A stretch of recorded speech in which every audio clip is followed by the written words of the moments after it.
Welcome to Binging Dragon!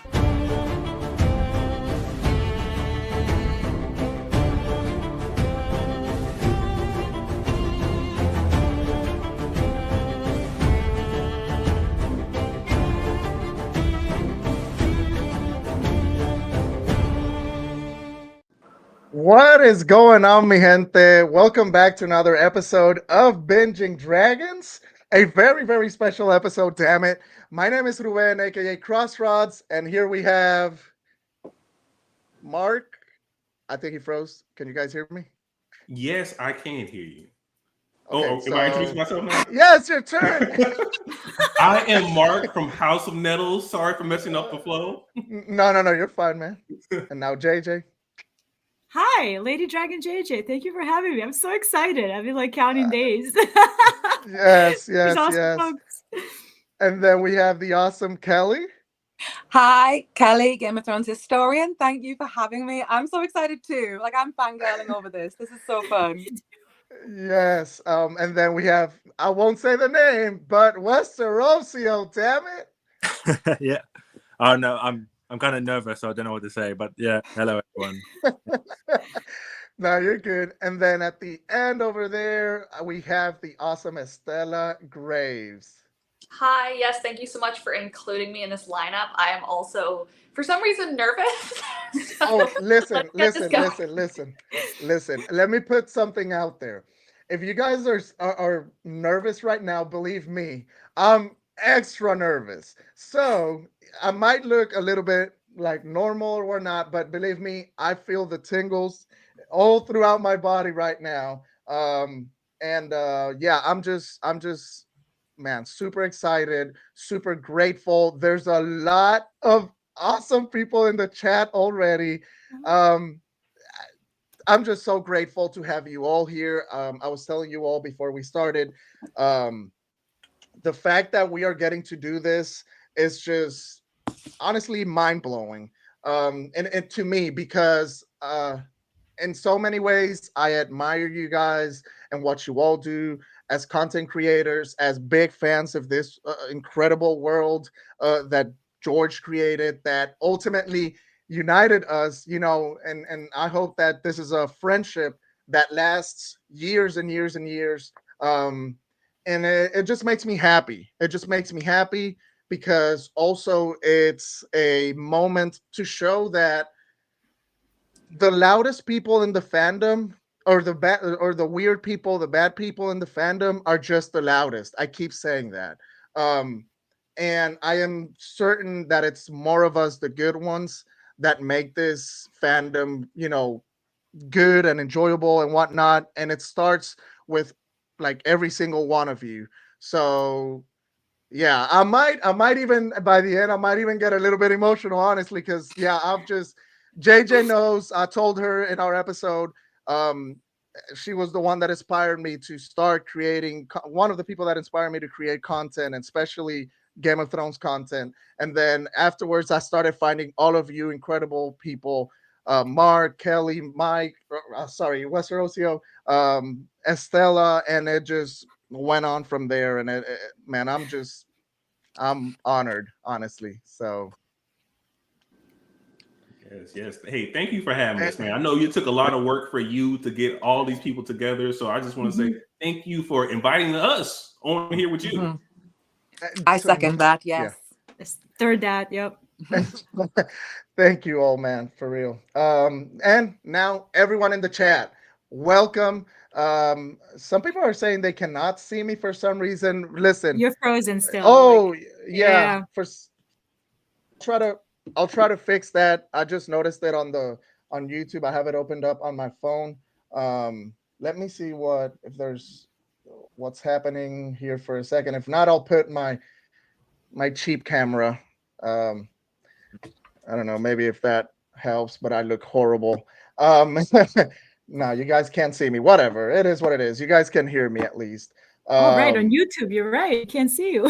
Yeah, whatever. I just want you guys. So Let's see if that helps. I just stopped the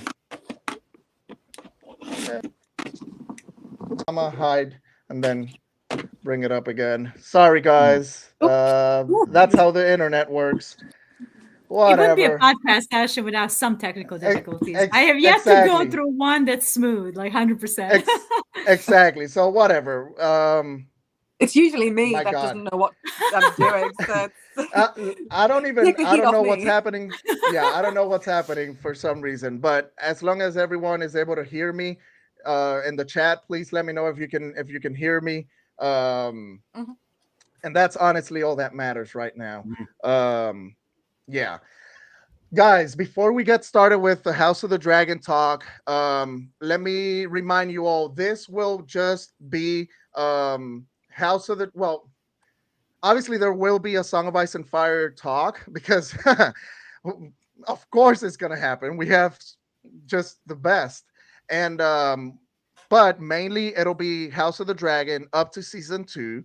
So no book spoilers. I've got a few moderators, Farah, Daya, myself. I'll be looking at the comments, and if I see someone acting up,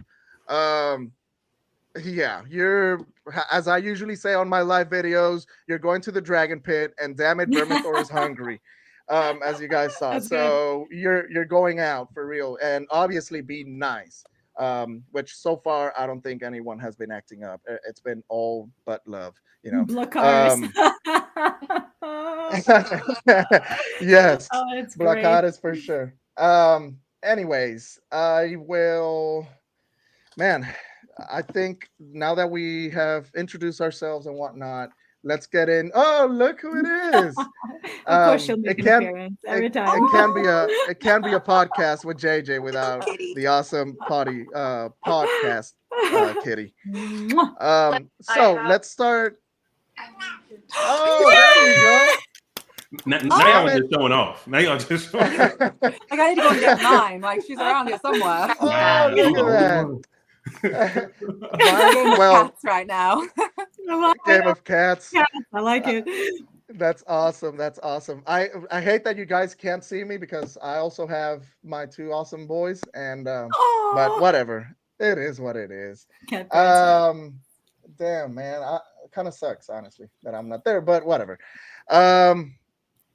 Season 2, House of the Dragon.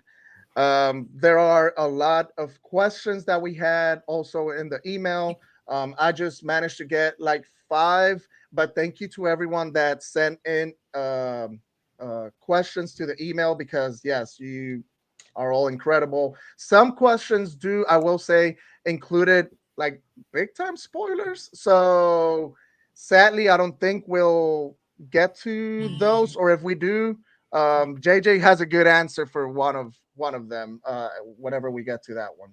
But let's see now. Let me open up the. Okay, Nice. I wanna start off with the finale, and then we can move on into like season 2 in general. And I am gonna say I'm sorry. For the first time, I did not look up your videos this week because I was just waiting to for this moment and to hear it from you guys. I did listen a little bit here and there, so I kind of have an idea of what you guys how you guys enjoyed or not the season finale. So yes, I think we will start. I should have done drawings, honestly, in order for like whoever wanted to start. But is there anyone that wants to break the ice with season 2 finale? If not, I'm probably gonna choose. JJ, it seems like There you go. There you go. Okay, there you go, Mark. There you go, Mark. Mark spoke first. Go. Let's go. I will say this. I definitely enjoyed the season 2 finale. I thought it was a really good episode. I just wish there were more seasonal storylines that may have been tied up in it. Like the way it ended, it was cool seeing all the armies moving across Westeros, all the ships moving. We're like, okay, I understand where everything is going to end up at. But I don't feel like there were enough storylines from the season that we kind of got to see that conclusion from. But so I'm saying good episode, just probably just a little better closing it out. That's probably why we needed 10 episodes. I have a feeling, and I was going to just kind of follow up what you just said. There's talk on the internet, I can't confirm if it's true or not, that the 10 episode was planned out.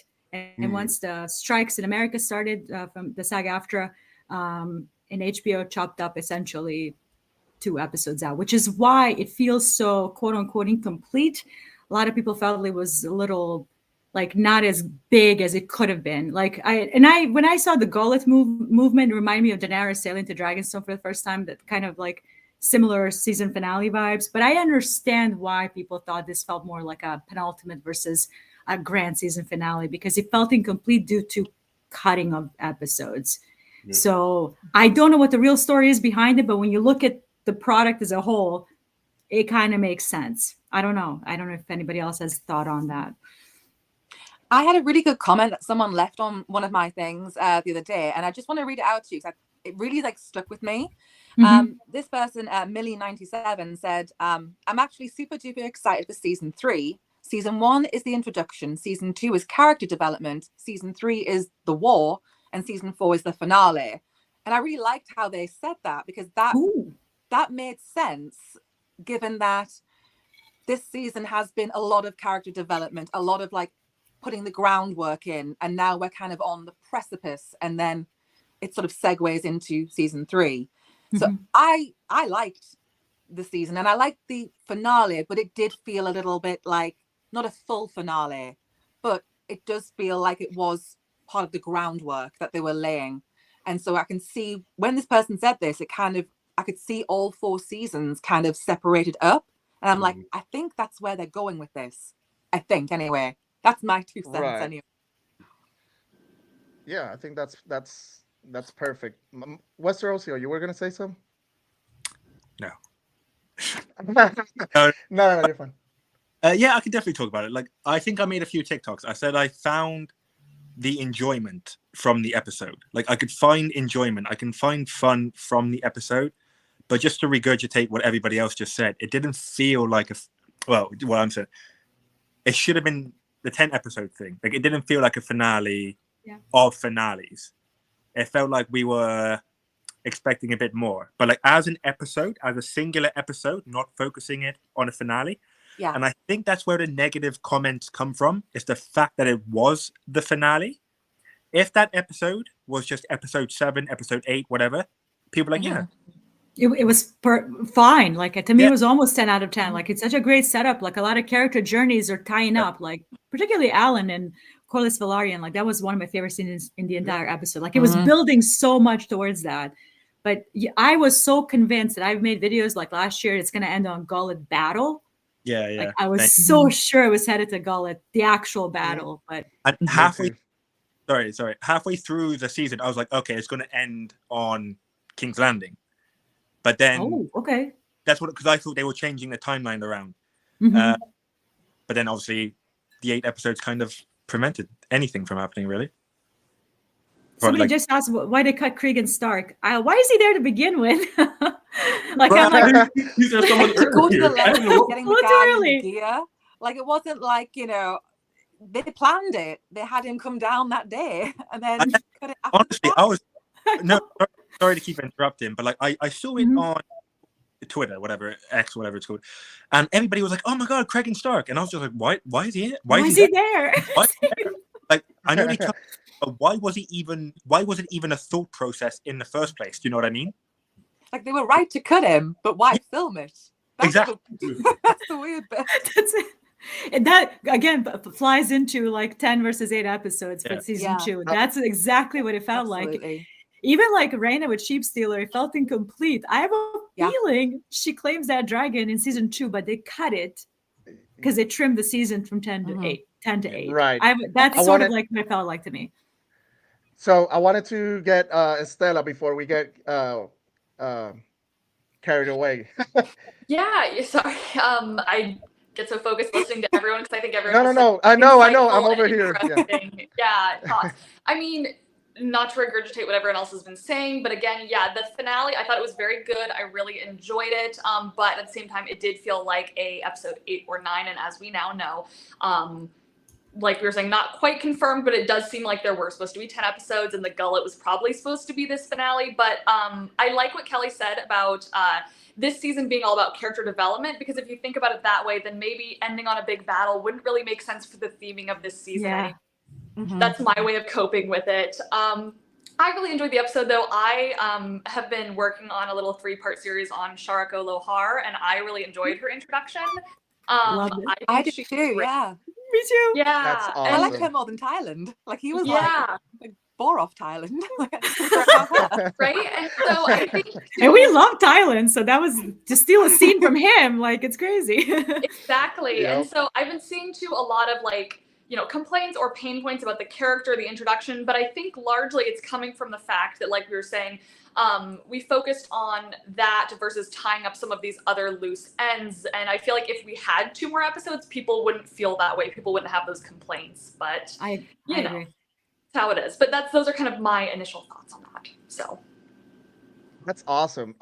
So I think a lot of people have been getting like confused when it comes, and I feel like in general with season 2 in general, but now that we're talking just about the finale so far, it's so funny to me how some people feel that for us to not like, if there's something that we felt could have been done better, they feel like that we need to take whichever aspect we didn't feel like it was done good and make it our whole personality and make it our whole like mission to crap on everything else that we loved, you know. Like, yes, I didn't like the fact that Reina did not claim sheep stealer, because first of all, I've already made up my mind. I've already convinced myself and like made myself forget about the fact that Nettles,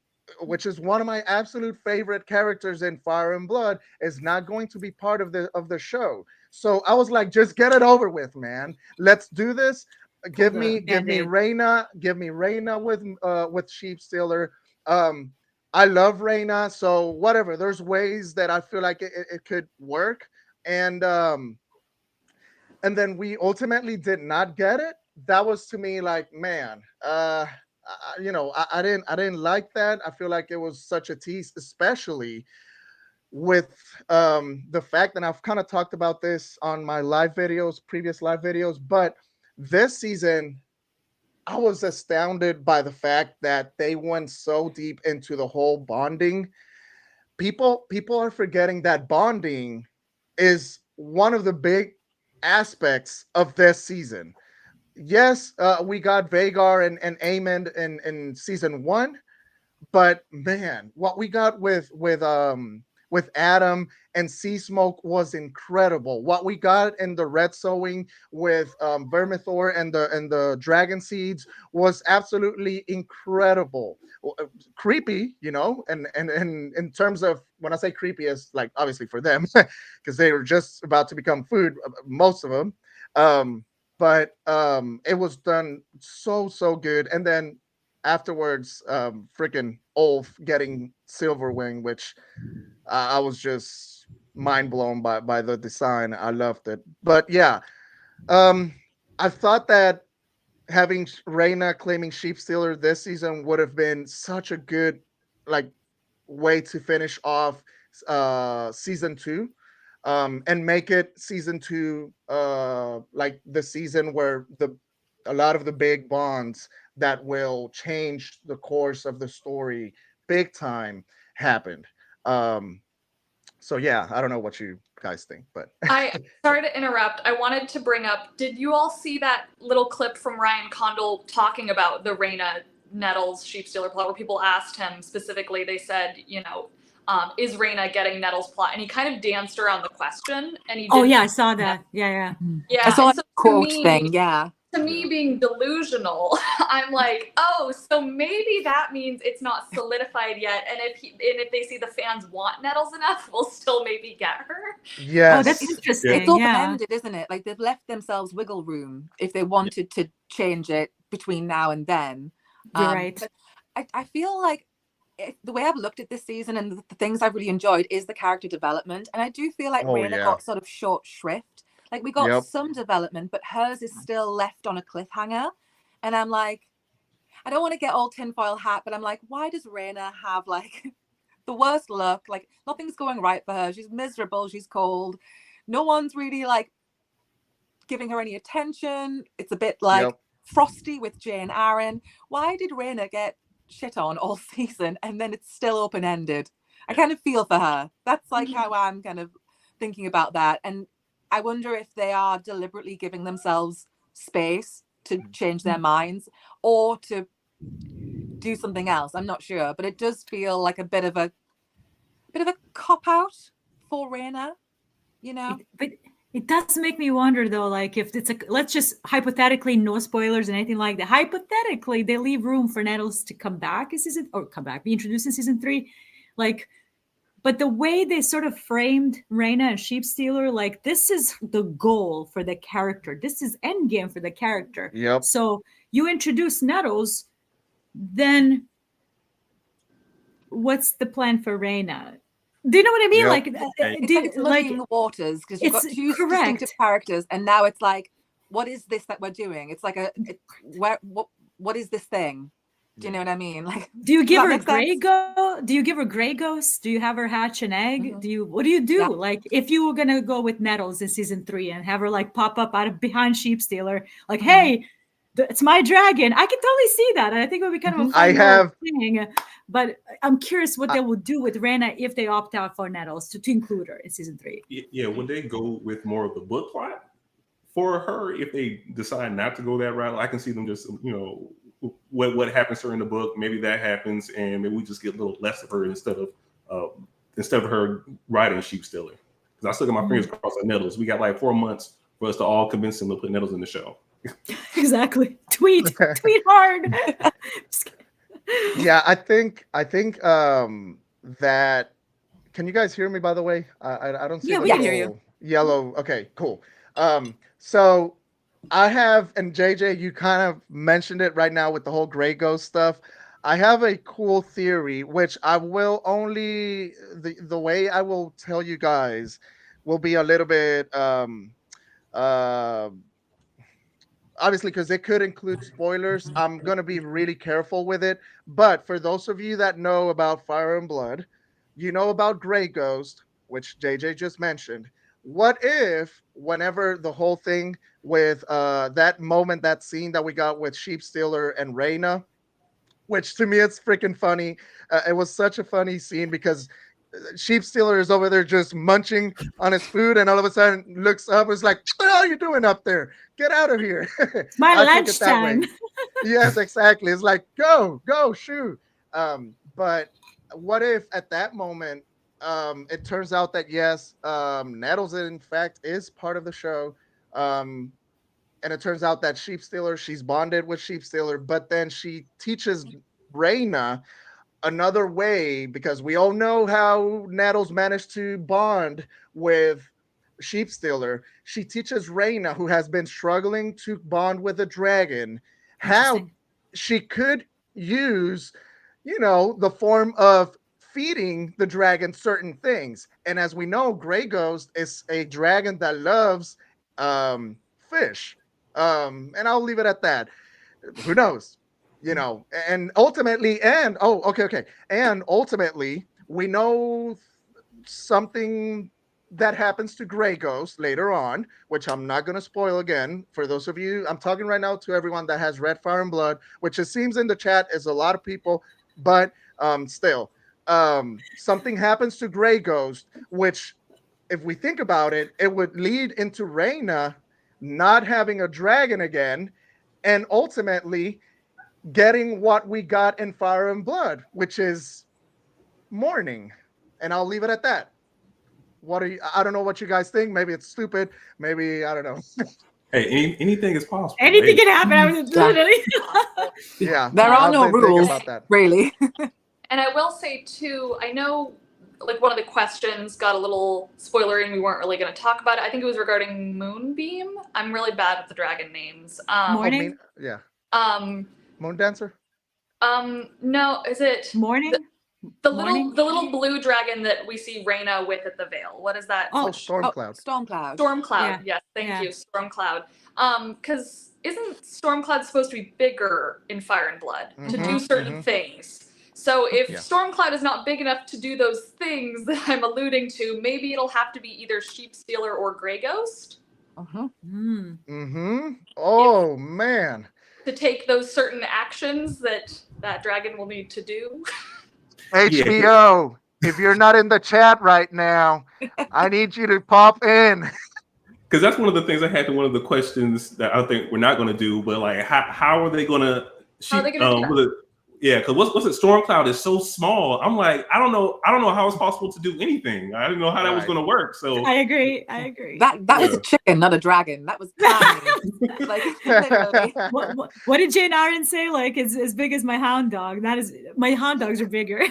I'm like, this little me probably can ride Stormcloud. I don't know what else. No, he's this big, literally. Literally.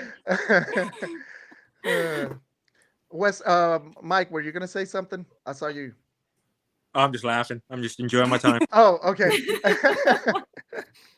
I'm just gonna grab my Uh, charger. Just 2 seconds. Carry on. Good, yeah, go yeah, for you're it. good. You're good. But yeah, I think I think that the finale, it gave me more good things than bad. To me, honestly, ultimately the bad were, I wish we would have gotten Reyna and Sheep Stealer, and then the other one was uh well, it's kind of tied up to the whole Sheep Stealer and Reyna not getting the screen time, but Thailand and Lowheart, which I absolutely loved, but it got to a point where I was like, man, they got 3 scenes. I feel like we could have done with 2, and who knows if even just one, maybe a little bit longer, and just give that to either explain or do the whole Sheep Stealer and Reyna. That's one of the things that I wish would have happened. But that's exactly like why it looks like they chopped it from 10 to 8. Mm-hmm. It's Yep. exactly True. the result of this. So like whatever in your head, you're like, oh, I didn't get enough of this, too many of this, too much of this. It's a result of chopping. See, In my I, Very well, Suzanne. How are you? yeah, Cole and Gwen deserve more screen time. Absolutely. Kristen Cole, hot take, great character. Mm-hmm. I didn't realize how much I was going to love watching Kristen Cole this season. Same. Love the character, but Mhm. that speech at the end, I know some people. I heard some people saying like, "Oh, they didn't like it." I'm like, I thought that was a terrific speech. That was like his Terrific. broken man speech. It was his thank you. I said the same thing. That's so true. Yes, and whoever Kristen Cole's been like an A-tier character. Just seeing how how the dumb decisions he made, all the way up to doing a smart battle plan, all the way up to seeing what happens when you actually see dragons fight. I'm like, that was one of the few characters that had a complete seasonal arc. I agree. He needed that as well because Yeah. like he's been the bad guy, just kind of irredeemable really for like the first season. Like he didn't do a lot of great things, and if they just carried on with him being just completely bad and cold and not feeling anything, it wouldn't have played very well. So I do think they've done a really good thing with showing like, oh, this actually has hit him really hard, and it wasn't something he expected to happen, because when he saw what he saw, like it's just screwed him up ever since. Like he's just still not right. And I like how they've done that. And it's like a smart choice, because you don't want to caricature a villain who's just mean was and horrible Just all the gonna say time. that. They like the fandom was so like focused on hating him and like making fun of him. Is like, why do I need scenes of Kristen Cole moping? I'm like, pay attention to dialogue and to general theme of A Song of Ice and Fire, which again plays with the idea of Kingsguard and taking an oath. What does that actually mean? How is that change? How does that change a person? How does that impact a person? Like only the entire current saga has a running theme of that, and a POV character, Jaime Lannister, and somebody quote tweeted me. He's like, "Oh, can dare you compare Jaime Lannister to Kristen Cole?" I'm like, that's not what I was doing. So when I say media literacy is dead, especially in Song of Ice and Fire, and that's what I mean. Like, you took that and you thought I was comparing Jaime Lannister to Kristen Cole. Like, we need to open schools. I'm dead serious. Like, Kristen Cole has been consistently a great villain, like a complex villain, and people want not cheesy Ramsay either. Bolton and Joffrey. Correct. Yeah. Joffrey Baratheon and Ramsay Bolton, so they could just straight up hate on a villain. But that's not what Kristen Cole is here for. Sorry. Yeah, I agree. Carry on. Yeah, Estella was gonna say something, I think. I was going to say, I agree 100%. And I think, I see a lot of people complaining online, and it's this, like Ruben was saying in the beginning, this loud kind of minority that makes themselves really known. That, they're like, oh, this doesn't make sense. This is a waste of time. This is filler, because they're not seeing the greater themes in things. Because chivalry, knighthood, oaths, like those are all huge themes throughout this story. And again, I'm bringing it back to Sharako Lohar because I keep thinking about this character, because people are saying, oh, this character doesn't make sense, it has nothing to do with the plot. And I'm like, you're saying a female character who is in a position of power and is gendered as a man by her society and is able to be queer has nothing to do with the greater plot, like with Rhaenyra's storyline. Like, they're direct kind of parallels in a way to what Rhaenyra can't do in Westeros. Like, how are we missing these big themes, guys? You know what? I'm gonna say it. I cannot help but wonder if it's rooted, and it is, in transphobia in a lot of ways. They just don't want to say it, so they're gonna skirt around it and say character is useless. Like, you're being transphobic and you don't want to put it out there. Let's keep it a buck.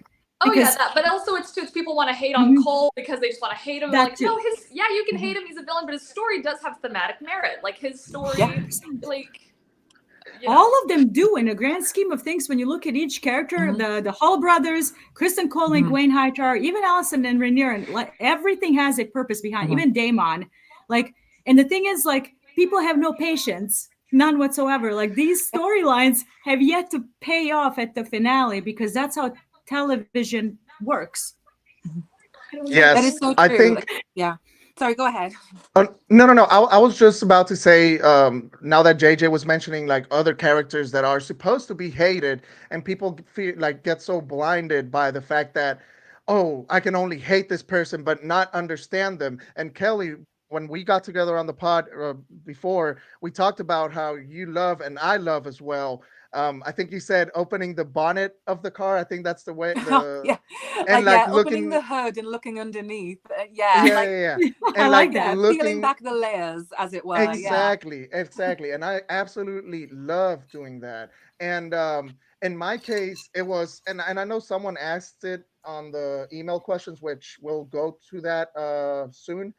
But man, I was mind blown as to how much I loved Aegon. Tom Glencarney, obviously, I don't love his actions.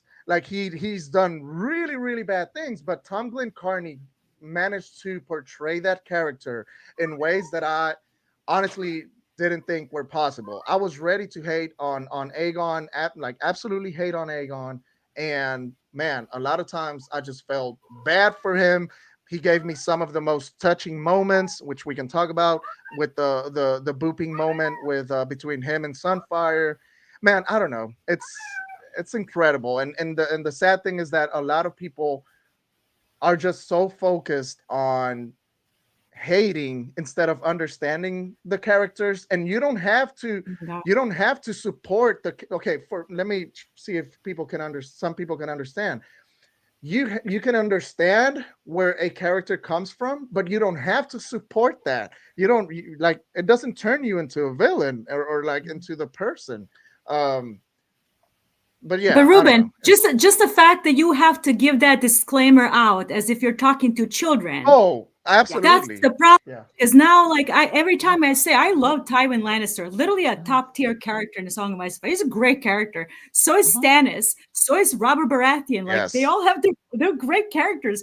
If I say Stannis Baratheon, great character, you love killing people, you love raping people, like talking to children, the fact that you have to disclaim that Aegon the Elder is a great character, and people are going to be like, you like rape? I'm like, that's the state of the fandom we're in. I swear to God. And I hate it. We're not children. Like, you're adults reading a very adult fantasy. Like, and the fact that you have to explain that breaks my heart. I feel like the old man saying this, but I know I've seen a couple comments of people just saying like, "Oh yeah, it wasn't even good enough for me to look up from my phone," and I'm like, "Well, you're not even watching the show, so how are you having this whole opinion on it if you only look up to see if there's a battle going on?"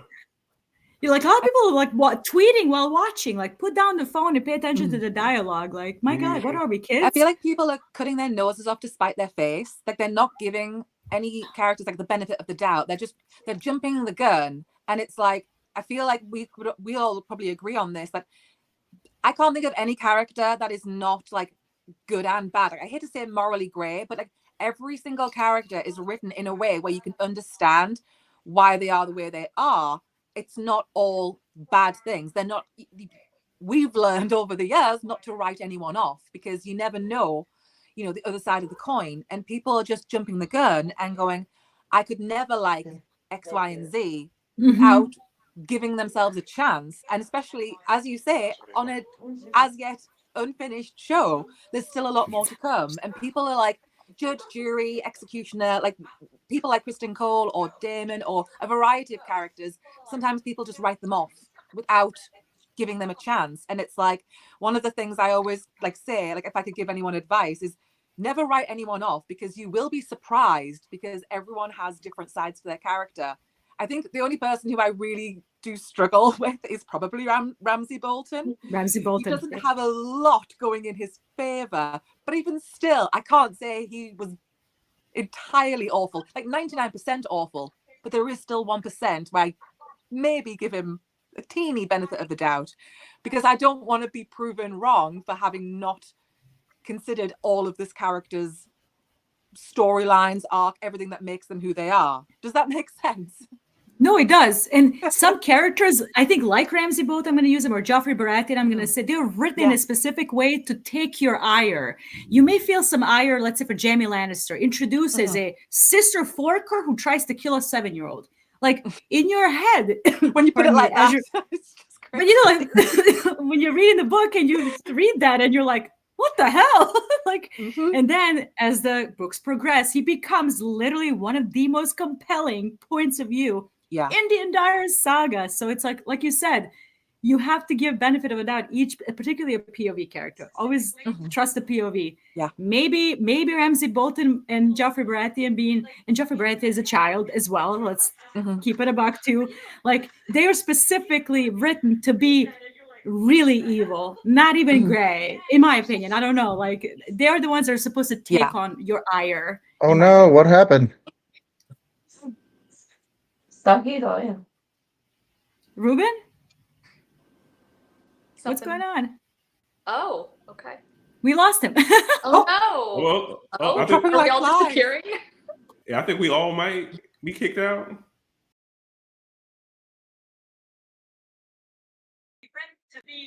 No. Not even gray. In my opinion, I don't know. Like, they're the ones that are supposed to Okay, I don't know what happened. Okay. Damn it. Nobody has background noise like television or kids. I don't know. Thanos snap. Don't mention Thanos to me, please. That purple bastard is so he put Avengers in it. That's what happens. Oh my god. So on that same topic that we were speaking about before we all disappeared, I agree. I think that in A Song of Ice and Fire, there are the few characters who are like irredeemably evil, like Rorge and Biter and, you know, the Mountain and characters like that. But I don't think in House of the Dragon we have any of those. I think they're doing a very good job at fleshing all these characters out and making them believable, real people. But the fandom acts like they're these irredeemable evil characters, which kind of drives me nuts. Yes. Sorry, that's spot on. I said that, yes. It's like, it's the intensity of what people say. Like, people take it to heart so much, and it's not that deep, and we don't have enough compelling evidence yet to write people off completely. And I think we've seen that with a character like Aegon, where you see different facets. It doesn't mean we're co-signing what he does, but you can understand he didn't just wake up one day and choose to do random things. It's all connected to the wider story of how he got to be the way he was. Doesn't mean I'm like cheering him on. You can understand it, right?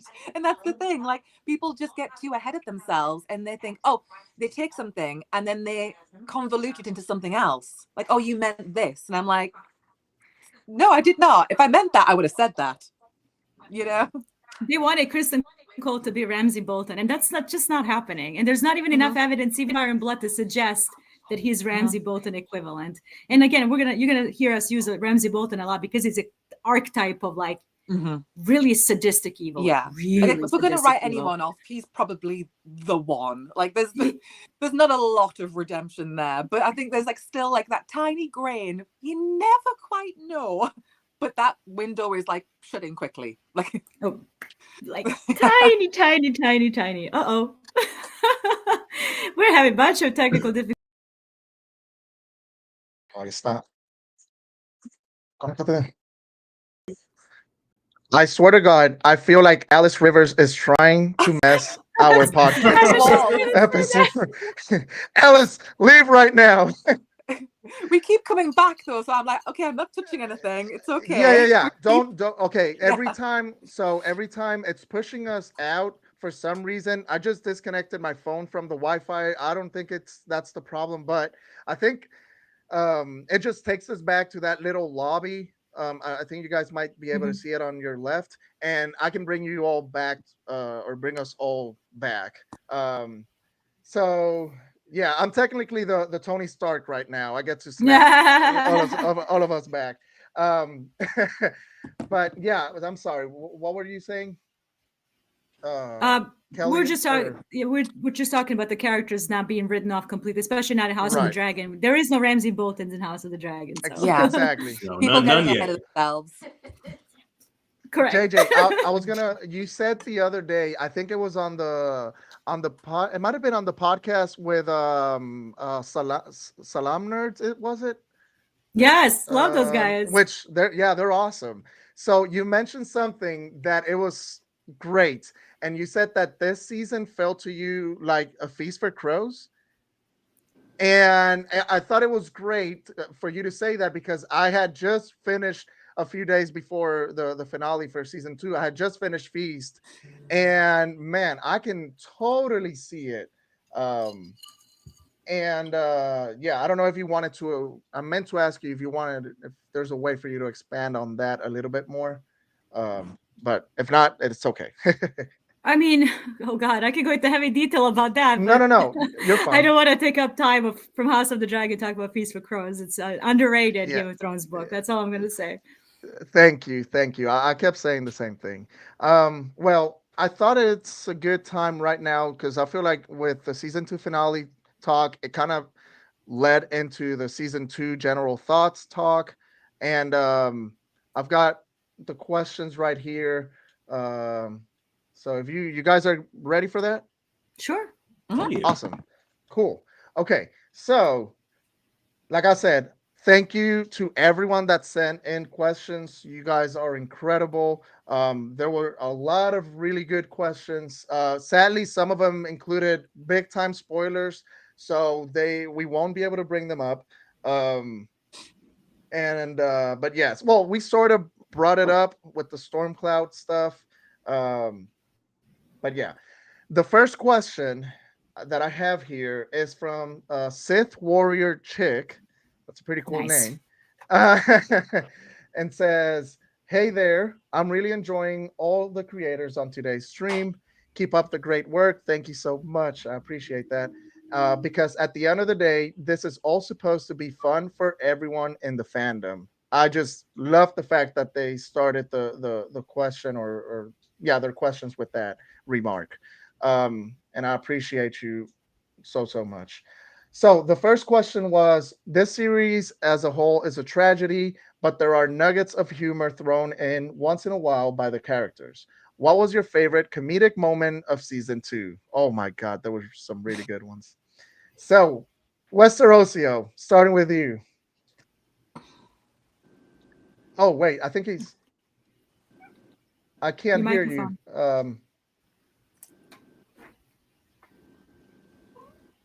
Uh-oh. No, I can't hear you. No. No, don't do this. Okay. Mark, I'll go with you. All right. Since you're Comedic next on my- moment. I have a kind of a comedic art because I was thinking of the question, and it would probably be Aegon and his crew, his three little night cronies. Just seeing them not taking anything serious the whole season. Just they got white cloaks, don't know how they did that, and then for it to end with them not taking things serious at the when they were outside, what was it, the Sept, and they didn't know what to do. They panicked. One of them ended up being pulled apart. The other two stripped of their white cloaks. Like that, it wasn't funny outside the Sept, but it was funny to see how it all ended up for them, to me. Yes. Yep. Estella? I mean, there's so many great ones this season. I will say it was early in the season, but I did find it very funny when Aegon was like, can we just give them their sheet back? No one will know, you know? Yes. Yes. Yeah. You know, That's and good. Otto kept having to walk back up and keep telling him, like, okay, no, we can't do that. It just showed how ill prepared they were. And so I felt like it was a very good scene because it showcased, you know, these character building moments of, you know, oh, they're not a unified team, but also it was very funny. So. Kelly? My favorite was also an Aegon moment. It was him trying to speak High Valyrian and failing miserably. My I God. was not expecting that. I was honestly expecting him to be fairly decent. Not as good as Aemond, but decent. I think I can speak better High Valyrian than Aegon, and I did it for about 2 days on Duolingo, and then I gave up. And so my limitations are clear, but it was just so brilliant to show, as Estella said, about how out of their depth these kids are. But like Aegon in particular, he's just so out of his depth. And it says a lot about him. Like, it was a nice little nugget to show he's not that in tune with his Targaryen Valyrianness. Like, he's kind of put that on the back burner and not given it much thought. And it was just so funny, but like cringy, but also like hilarious. That was my moment. It's funny because my Latinx friends and whatnot, a lot of them were saying, "Oh, he's a no salvo Valerian." Oh man, that shit was funny. But yeah, JJ, what did you think was a moment that I don't know if it was a comedic moment, but I had a smile ear to ear, and whenever I need a serotonin boost, I put it on repeat to give myself some happiness and joy in life. Yes. When Seasmoke claimed Adam.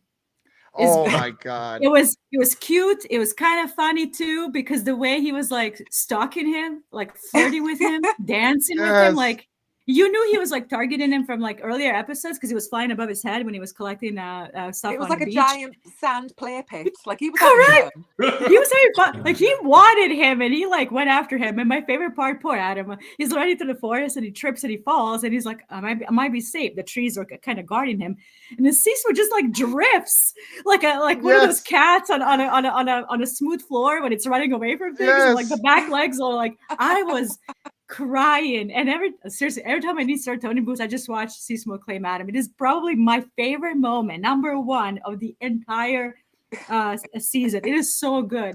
And also when you tie it into the fact that Dragon is claiming the right and not the other way around, like, it just adds like all these different layers of like why that seed just like hits so good. I would have loved to see him climb on him just to see how that works. Like, was he comfortable? This is very tentative, I imagine. Like, very slowly, especially after like Stefan Darkly, he's like, "Oh, I got it." I'm like, "Don't say that, you dumb fuck! Like, wait till you're on the saddle." So to me, Seasmoke and Adam remain like that. The drifting and the horror kind of aspect, chase through the woods. It was very like slasher movie style too, but comedic too. I loved it. Kind of like Scooby Doo, a little bit. Sort of little bit, yes. Yes. Loved it. Loved it. Let's see if Westerosio's Mike. Can you hear me now? Yes. Thank God. Awesome. Yay. I don't know. Sorry if somebody already said it, but I got cut out for a bit. My favorite was Aegon, obviously, when he's fighting Rhaenys and he sees Vhagar, he sees Aemond coming, and he screams, "Thank the gods!" And then And then he's like, and he starts screaming, and it just made me laugh. He went think- from like I- big smile on his face to holy shit, he's actually gonna kill me. I like how most of all of ours was talking about Aegon. Aegon was kind of a central point. And The what's- surprising humor of the season. Yeah, Yes, the yes. honorable mention was him being like, he's pretending to be his own twin. It's brilliant. And he like gives a smile, and Otto's just looking at him like, you idiot. You idiots. I have to say, even though, like I mentioned earlier, Aegon was a big surprise for me, and now I could definitely say the whole scene where he was explaining how he has to pee now because his sausage is not doing good. It's it's not doing good. But Is that funny or is that really messed up? I don't know. no, it's messed up. It's messed up, but he just kept explaining, like giving out details of how it's really bad was that the it way he became so said it. much. Yeah. Yes, Yeah. yes. Yeah. He What just did he keeps say? explaining. Pop like a sausage or something like that? Yeah. Yeah, because he just keeps explaining it to Laris, and Laris is over here telling him all these other explanations as how he's gonna be the king of this, the king of that, the one that came back, the one that I don't know. It was just funny to me. But an honorable mention, I feel like it has to be, even though I'm sure he didn't plan for it, but damn it, to me it was funny every time. Simon Strong. Oh, The MVP. The GOAT. Face. The best Just with like character. reactions. best It was character just- this season. Best Amazing. dressed character? Agreed? Oh yes. Holy yes, shit. He was serving like Lannister looks from Game of Thrones earlier seasons. He looked Yes. incredible. All of the I budget believe went the to kids Simon call Strong. it drip or something. Like he Yeah. had- Yeah. The he had youth look. say drip. Oh, man. I'm gonna say that's where all the Harrenhal money went. It was all in his clothes. Yeah, this is it. Ah, that's funny. Great character. Great character. Yeah, I feel like that was definitely a funny. But Aegon, I think we can all agree that Aegon ultimately was the man. It was impressive what he did, and not only Tom on the Glencarney is comedic. amazing this entire season. Like I gotta say, he's been my Yes. favorite consistently episode to episode. Hmm. So I think I have watched that moment after Blood and Cheese. Oh, there we go. there she is. There we go. Say Man. hi. She's so awesome. She's my She's best like- girl. Mwah. Um, what man. Oh, it's Sorry. always great whenever. No. Believe me, it's Happy to always have great the when cat interruptions. More than happy for that. more than happy. Let me go to the other part of the question. So we said that the other part, it's a three-parter, but there are characters in Fire and Blood that I absolutely detested. The book's narrative may or may not be the actual how it actually happened in real life or in the story.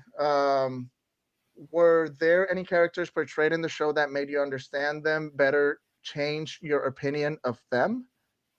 Ooh, that's a I think we sort of talked about Kristen Cole earlier, which is interesting. Aegon definitely in my opinion, but if you guys think there's another one. Daemon. It has to be Daemon, Daemon. yes, it has to be For Daemon, me. true. For me personally, because again, like I always wondered why was he slashing that weirwood tree in Fire and Blood? They never go Mhm. into any exposition to why those slashes are there and they bleed every spring. So it makes you wonder what the hell was going on at Harrenhal. Even within Fire and Blood, when all you know, he was there, he was raising army for Rhaenyra, end of story. And so when people complain about his arc, he's like, didn't he go to Riverlands or Harrenhal to raise army? Literally what he does in the show. But they kind of Yes. fill in the blanks to what was happening, like as far as like internally, where he was sleeping, who he was talking to, what he was eating, like stuff like that wouldn't be in a history book.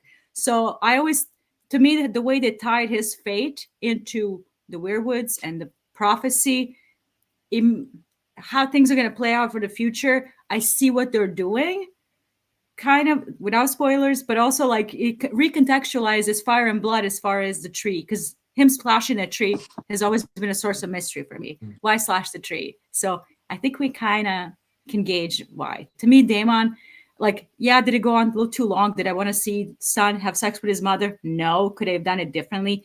Yes. Alyssa could have shown up as clothed, sitting down with him. talking with him. Didn't need to do any of that, in my opinion. I thought it was unnecessary. Yeah. But I get the point of that story, how it changes things, especially sets him up, I'm sorry, for the future. If that makes sense. So. That's perfect. Oh, and somebody said Hugh Hammer. Yeah, 100%. Yeah, Yeah, Hugh that was Hammer, gonna be- Aegon. Yeah. I think a few people have said that in the chat, and that was going to be my kind of vote, because Mhm. so far he is quite an empathetic character. We've got this backstory, we've seen the struggle. It's not just a man who maybe is ambitious or just hoping to try something. There's a reason why he's doing this, and it's tied to what his family are going through. And it's kind of like, what do I make of my life now? This is such a huge opportunity. I don't want to mess it up. And what we've seen of him has been like, he's been able to conduct himself correctly compared to Ulf. You know, like Ulf is kind of sketchy and kind of ties in with, you know, what we may have heard about him in the story in the book. But Hugh Hammer seems much more nuanced, and that's been really impressive because, you know, you might not think that he had the reasons that he did, and especially when you see his wife, the lack of food, the child, all of that pushing him to do what he's doing. I liked that. I thought that was a clever addition to the existing story. Agreed. Yeah, that was one of my favorite characters from the book. So seeing him get all that extra characterization, I was always thinking like there has to be a reason he does what he does, and like just seeing his whole story. I like that. But I guess I'll go. One character for me that I didn't know I would like so much would probably be Alfred Broom from the Team Black's Small Council. Just seeing him earlier in the season, seeing him kept saying, "Hey, this is what we need to do," and Rhaenyra kind of dismissing him on her side, like, "Hey, we're not gonna try to get an arm. We're gonna go a different way." And just seeing how frustrated he got to the point that he tried to overthrow her with Daemon. That not working either, and now him figuring out where he's going to go next because he got out of there really quick. Yeah. He got the hell out of Dodge, quite rightly too. Like, I would not be hanging around. But like in the grand scheme of things, when you look at the council, Green versus Black Council, the way they were moving, the Rhaenyra's council had every right to be frustrated for total lack of action. Like Aemond and Aegon and Criston Cole, they're moving. They're taking over Crown Lands. Like they are literally strategizing and moving along this war. While Rhaenyra is like contemplating, do I start the war now? Like it started a while ago. So I can see why her council was frustrated with her. And also you couple that with like gendered view of the queen versus the king, which obviously kind of a lot of it plays into it. So, but Alfred Broom alone, he's like, we need strength. Rhaenyra is not demonstrating that strength, however you define that strength, whether internal or external. Like, is it screaming alpha power or just like quiet power? So the way he views it is he sees that in Daemon. So Alfred Broom, great character. I agree. I 100% agree. Yes, Lars. Estela, I thought I saw you. Were you going to say something or? Oh no, I'm listening to everyone. But we're discussing favorite characters this season, or like characters change. No, yeah, pretty much the ones that were portrayed in the show or in the book one way, but then when we got them in the show were different than what you were expecting. But now. I feel like, on a smaller scale, I'm gonna like bring up two. And we've already talked about this a little bit, but Rhaena and then Lady Jane. I feel like both of those characters. And it's not to say I'm upset about how they're being portrayed, but it is different than how I would have pictured it from the books and how their plots are playing out. And so it makes me more curious than anything to see what the show plans to do with these characters versus like getting angry about it. So yeah, I would also say. Oh, sorry. Oh, no, go, mentioned just the phrase House Frey with their kind of negotiation with Jace. That was not something I was expecting because they were kind of playing hardball, and it seemed more about, okay, how can we capitalize on this situation, as opposed to in the book I took it as more, well, we gave our word, blah blah blah blah blah. Yeah, I didn't expect to see them be as like, I don't think duplicitous is the word, but they were kind of like, okay, how can we benefit the most? What can we? But that tracks. That tracks so much with House Frey, like so accurate. Very true. Yeah. Westerosio, did you have a specific character? I feel like I'm cheating with my answer because I can't really think of one from season 2 that isn't just completely different. from the book, if that makes sense. Like, obviously, we've been given motivations about Hugh Hammer, which, you know, motivations are always good. You just don't want somebody to do something because they're bad. Yeah. But one that's always, I would always think of is Viserys from the first season. Oh. Like, he's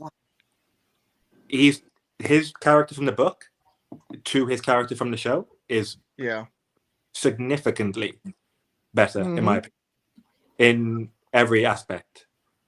But I don't know if anybody agrees. But absolutely the agree. author agrees with you. George R. Martin has said that Viserys on House of the Dragon is better than Viserys in Fire and Blood, which is a huge compliment that you can get as a showrunner for the author to say that. And also Helena, he mentioned Fia Saban, and like this interpretation of Helena is much better in the show than it is in the book. Yeah, and I agree.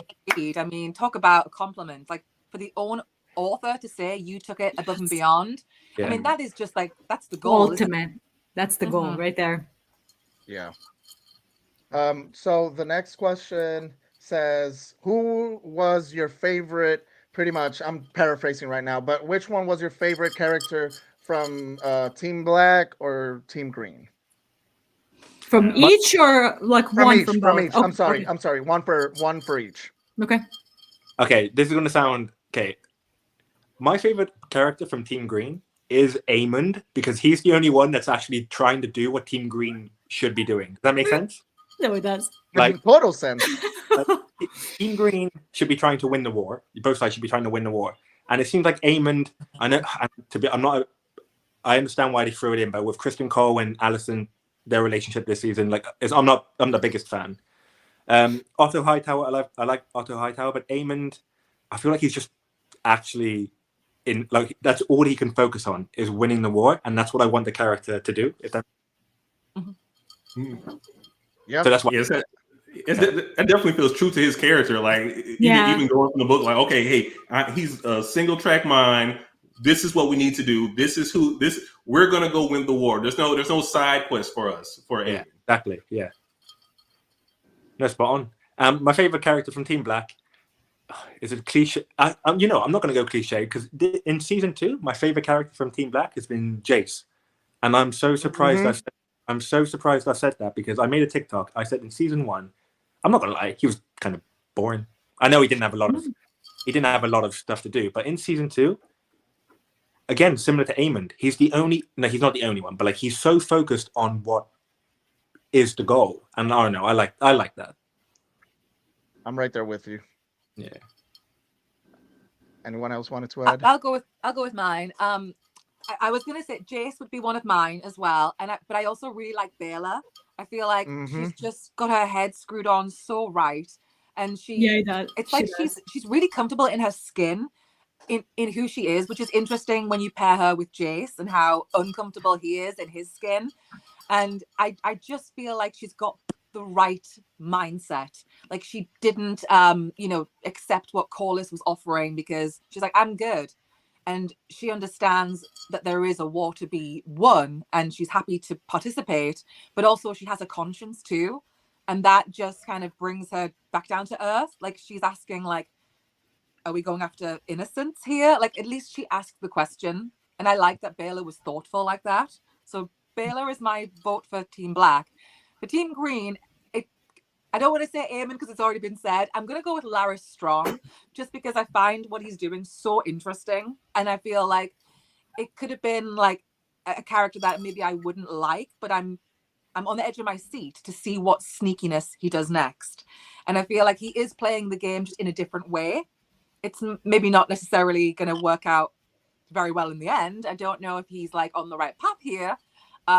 I don't know how many people he clued in on his plan to remove Aegon, like what the plan is, if anyone else is in on it. But I just like watching Larys and watching him like almost play a cat and mouse with Aegon. Like, it's just so fascinating to see that dynamic.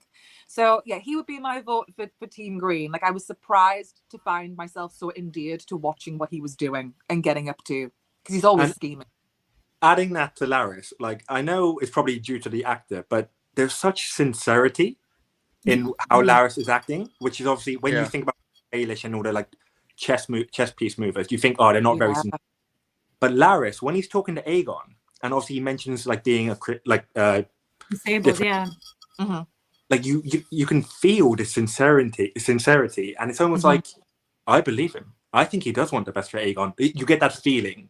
Yeah, it's You like get- two you things get what- are true at once. Like he does have genuine empathy, and he knows that pain more than most people do, being looked at a certain way.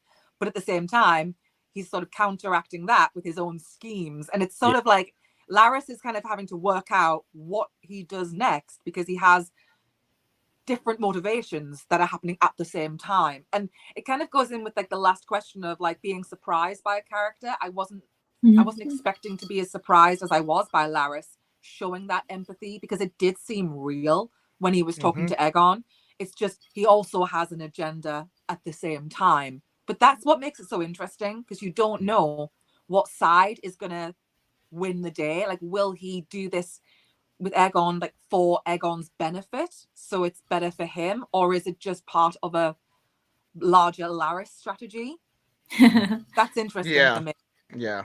Yeah, he has me really believing that maybe he does care about Aegon somewhat. Like I know you've been saying that, like, but I'm truly like Kool-Aid. I'm like, oh, he means it. He means so well. And then I've got to remember who it is, and I'm like, oh, hang on, let's not Wait get a carried minute. away. But I buy it when he says stuff. I'm like, oh, he has a heart. And then I'm Well, like, and that's also a testament to how great the actors are. You know, Oh yeah, 100%. like the incredible job they're doing. I think we could all probably agree that if we have any issues with the show, it's not ever the cast or the actors or whatever.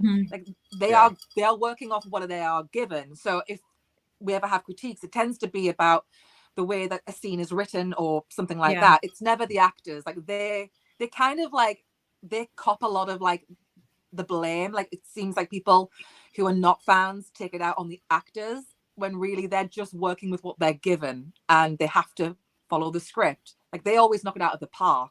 And so it's always horrible when I see like people on social media going after these actors and saying, oh, you know, you weren't very good at this, or this didn't make any sense. It's like they're just doing their job.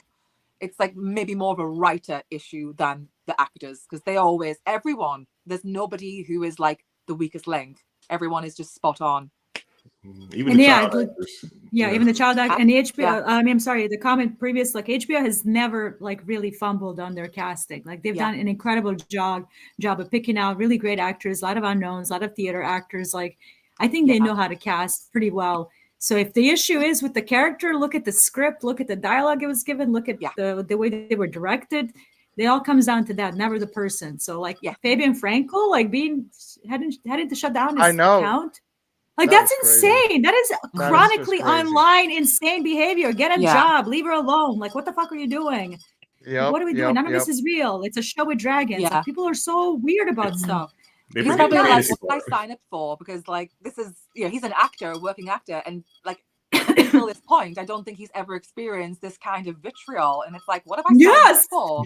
Exactly. It's wild. And it's also something that I think, like, I've had a lot of people ask me about like rumors about Emma Darcy and how they might feel about like their treatment on the show, given that, you know, there is a spotlight on them. And I feel like there are certain things that have happened that if I was Emma Darcy, I might be like, I don't know if I want to continue on the show. Like, do you know what I mean? Like, there's a lot of like negativity, a lot of transphobia, a lot of ignorance. And if I was Emma, I would be like, I know I've signed up for this, but this is a lot. This is not what we thought we were going to sign up for. And it's like, it's the actors who are they're receiving like the brunt of all the aggression from people who are not happy with the creative decisions of the show. Right. And it's like, I have a lot of empathy because it's like, we are all really used to this fandom being quite intense, but these actors, they might be like, what the hell have we stepped into? Like, what did we sign up for? Well, but I mean, the second Bethany Antonia was sharing like the racist vitriol she was getting through her private messages, through replies in her comment section, like not only that, previously was Corlys Velaryon, like Steve Chazan when he was cast. I remember. I remember that comment section that when I put a picture of his casting, I'm like, I fighting through trenches with the ghouls and racists of the fandom. And he got kind of like cascades into Emma Darcy being non-binary actor. Fabian Frankel playing a villain now with Admiral Lohar, a lot of transphobia. You don't like the character, but you don't want to say what it is. Like, it's just this fandom has no limits as far as how horrible it is whether it be Yeah. racism, misogyny, homophobia, transphobia, you name all of the isms, all of the phobias. And it's actually really, really disheartening to see all that. So, and we got to fight it. We got to snuff that out of the conversation every time you see it. Snuff it out. Do not give it platform. Yeah. In my opinion. Oh And yeah. I've Oh, also definitely. found like, oh, sorry. Oh, Just quickly, I found that when I've addressed it, like when I've corrected people, actually like 99% of people have been like, oh, my bad, I didn't know. And it just like most people are in good faith. Maybe they make like a mistake. Maybe they are not realizing. For what Emma, they're yeah. saying. Yeah, like specifically with Emma, like I've had to like correct a lot of people with the pronouns thing. And it's just like, Yeah. I worry like you don't know when you're correcting someone, whether they're going to take it wrong, like they're going to be offended that you're correcting them. But I found that most people actually are like, oh, I didn't realize, my bad. And that is what you want to see, but it's not universal. And there are still a lot of assholes who just don't even want to be corrected and don't care that this is an issue. Like that they really just don't care. It's like their way or the highway, regardless of how hurtful it is to various different communities when people are doubling down, because you do see that. But it does give me hope that some people are like, oh, didn't know, will correct myself going forward. Things like that do give me a little bit of hope sometimes. Stella, you were going to say something. I was gonna say, it's so jarring to me and strange whenever I see either, you know, misogyny, homophobia, or transphobia in this fandom, because it's like, if you pick up these books, you will see that like George writes incredibly nuanced female perspectives. If you pick up The World of Ice and Fire, you'll see that like he's created incredibly diverse cultures and worlds where, you know, sometimes there are societies where there is like cross-dressing or there are gay characters. You know, I think even about like the Jogos Nahai and how specifically you can choose to inhabit the male or female role, and then, you know, but you can choose which one you want to be. And so they have like all these warrior women who are raised up kind of as men. And it's like, so where is this coming from? Because clearly these people haven't read these books. They have not read the books. Exactly that. Yep. Because if you crack them open, They've seen you'll a see hot like, take and they've ran with it. Yeah, like I had someone the other day tell me, they're like, you know, well, women aren't supposed to be warriors in A Song of Ice and Fire because every time, you know, God. Danny Flint and blah, blah, blah. And I'm like, can I show you Brienne of Tarth? Like, what are you talking about? Like, Brienne of Tarth chapters, Brienne chapters are literally the answer to that. Like, what are you even talking about? It's, you know, But Nymeria, the warrior queen, Visenya, like... But not even that, like even if the society that Martin is writing is telling women you're nothing but breeding stock and chattel, and they're the ones raising above that station, what is the author telling you? Stop being a piece of shit. I'm putting these women in positions for them to rise above their gendered station, to become knights, to become warriors, to become queens. Like, you're taking the side of the oppressor. Shocking. I mean, no surprise there, but like literally open schools, media literacy at all time, like non-existent. I swear to God. And these people are not reading. They're not. Like, they do. It's like, are you wanting us to drag you? Because it feels like you like it. Because surely no one is this dense. But then people are, and it's just like, okay, really brave of you to put that on the internet, but all right. Maybe they do have a king shame. You're right. I never considered that. It feels like it. It feels like people are like, yes, drag me over the coals. Like, beat me with my own words. Like, what? Like, I know. Because it's so out of pocket, some of the things that I've seen. It's just like, wait, how on earth have you come to that conclusion? Like, we can all have different ideas and theories, but some stuff is just genuine insanity. And I'm like, I don't understand. Did you graduate school? Like, what? I don't get it. I just reply with okay, like no period, no nothing. Okay, and it's so annoying. It annoys the shit out of them. Just okay or dot. Just leaving them, just indicating, but leaving them hanging. Like, I'm not touching that. Like, I haven't got the time today. Do you know that? Do you know that meme? I wish I could share memes now. Like when there's like a group of people, like us, for example, talking, and then somebody says something fucking out of pocket, and then the group turns around. Yeah. And then they get back to talking. That's exactly how it feels like. It is. That's funny. So I was looking at some of the questions, and we sort of talked about these things already throughout. There's like the one that says, "Do you think the story of Hugh will change from the books?" And I feel like this is. Oh, JJ, you had a good answer for this. That is not spoily.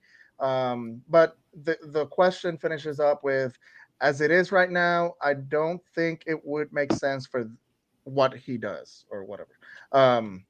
So yeah, just to answer the question, I know you said something before we started, JJ. That's So obviously character was changed. So what they're gonna do with them remains to be seen.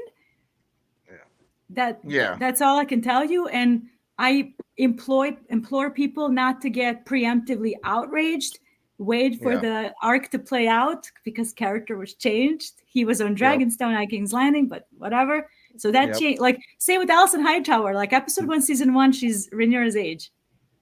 It changes everything. So like you have to always go with that in your mind, like that the story is different. It's completely Context is different. everything. I feel like we all need that tattooed on our foreheads because we say it every day. I know we all do, and it's just like, really. Oh my god, especially this season, because even before the season started, I was already. It's so crazy how even as the season was just starting, my energy was pretty much drained, and I was so hyped Yeah. because we all talked about it before we the season started. But people were coming up with these, man, like theories and things that supposedly in their minds were already true by just watching clips or leaked pictures, like the Yes, whole oh my god. the Damon shot where he from the discussion between him and Rhaenyra, and where he like hits the cup and whatever. People were already making that scene to be like he's gonna beat on Rhaenyra and like, you know, drag her all around the place and whatever. And like, yeah, it's hard to watch their both of them argue because we love both of them, but at the same time, like, man, stop. If you don't have context, don't Yeah. be stirring things up for The you and for everyone outrage else. was a lot. Like anytime there was a clip from a trailer or a picture, people would, without context, would make assumptions and they'd be like, "Oh, this show's terrible and it's ruined and they're doing this," and it was like. Week after week after week, I swear to God, they don't even. It's not even a leak. Let's. If I start talking about the fucking leaks, like I have been so mad about literal clips being posted online without any context, and people are like recording pictures, leaking script. Like the spoiler culture has been out of control. But even in the trailer, just a brief shot of the trailer, they made up their entire mind about the scene, and there's these essays and tweets that are like 15 thread long, and I'm like, maybe watch the episode first. And like when you like all these small things within the fandom have piled on me so much that I felt disillusioned for like, am I gaslighting myself? Am I being gaslit? I don't know, because I would watch the episode and I just want to say I was very lucky. I work with Temple of Geek, and they were giving me early access to watch some of these episodes. So I watched them in peace. And I'm like, and I watch it again to pick up on the details I did. And I take the notes, make sure I have everything, all my ducks in a row. And I'm like, I love the episode. I go on Twitter and I'm being gaslit that it's like the worst thing ever, worse than season 8 of Game of Thrones, and that was like the most shocking thing I've ever read in my life. And now like the percentage dropped even lower than the Belle's episode, whatever the fuck it's called, the last episode of Game of Thrones. Yeah. And I'm like, you guys do not remember 2019. You weren't there. You weren't there from like, what do we do? Jamie Lannister's arc alone should earn you a slap on the fucking face for making that claim. Like people are being so weird, not only preemptively outraged, but they cannot. Oh my god, my cats are losing it. Stop it. Yeah, but no, it made me feel like too. Yeah, I'm gonna say if they saw Game of Thrones today for the first time, I don't know if it'll be successful. Yeah. The what now? If they saw Game of Thrones like today, like if season 1 came out for that today, like based on how everybody was reacting just from seeing small clips or something, I'm not sure if anybody would like it. That they would have the same hate. Like would they enjoy it? People would be demanding Jamie Lannister's head, and he would be like done for as a character. 100%. Yep. The actor would have to debate and be like, and if anyone gives him the benefit of the doubt, you're sanctioning pushing children out of windows. Like, just take a beat and wait. My God. It's honestly it's really frustrating. They were calling me. I admire Let's see. Absolutely.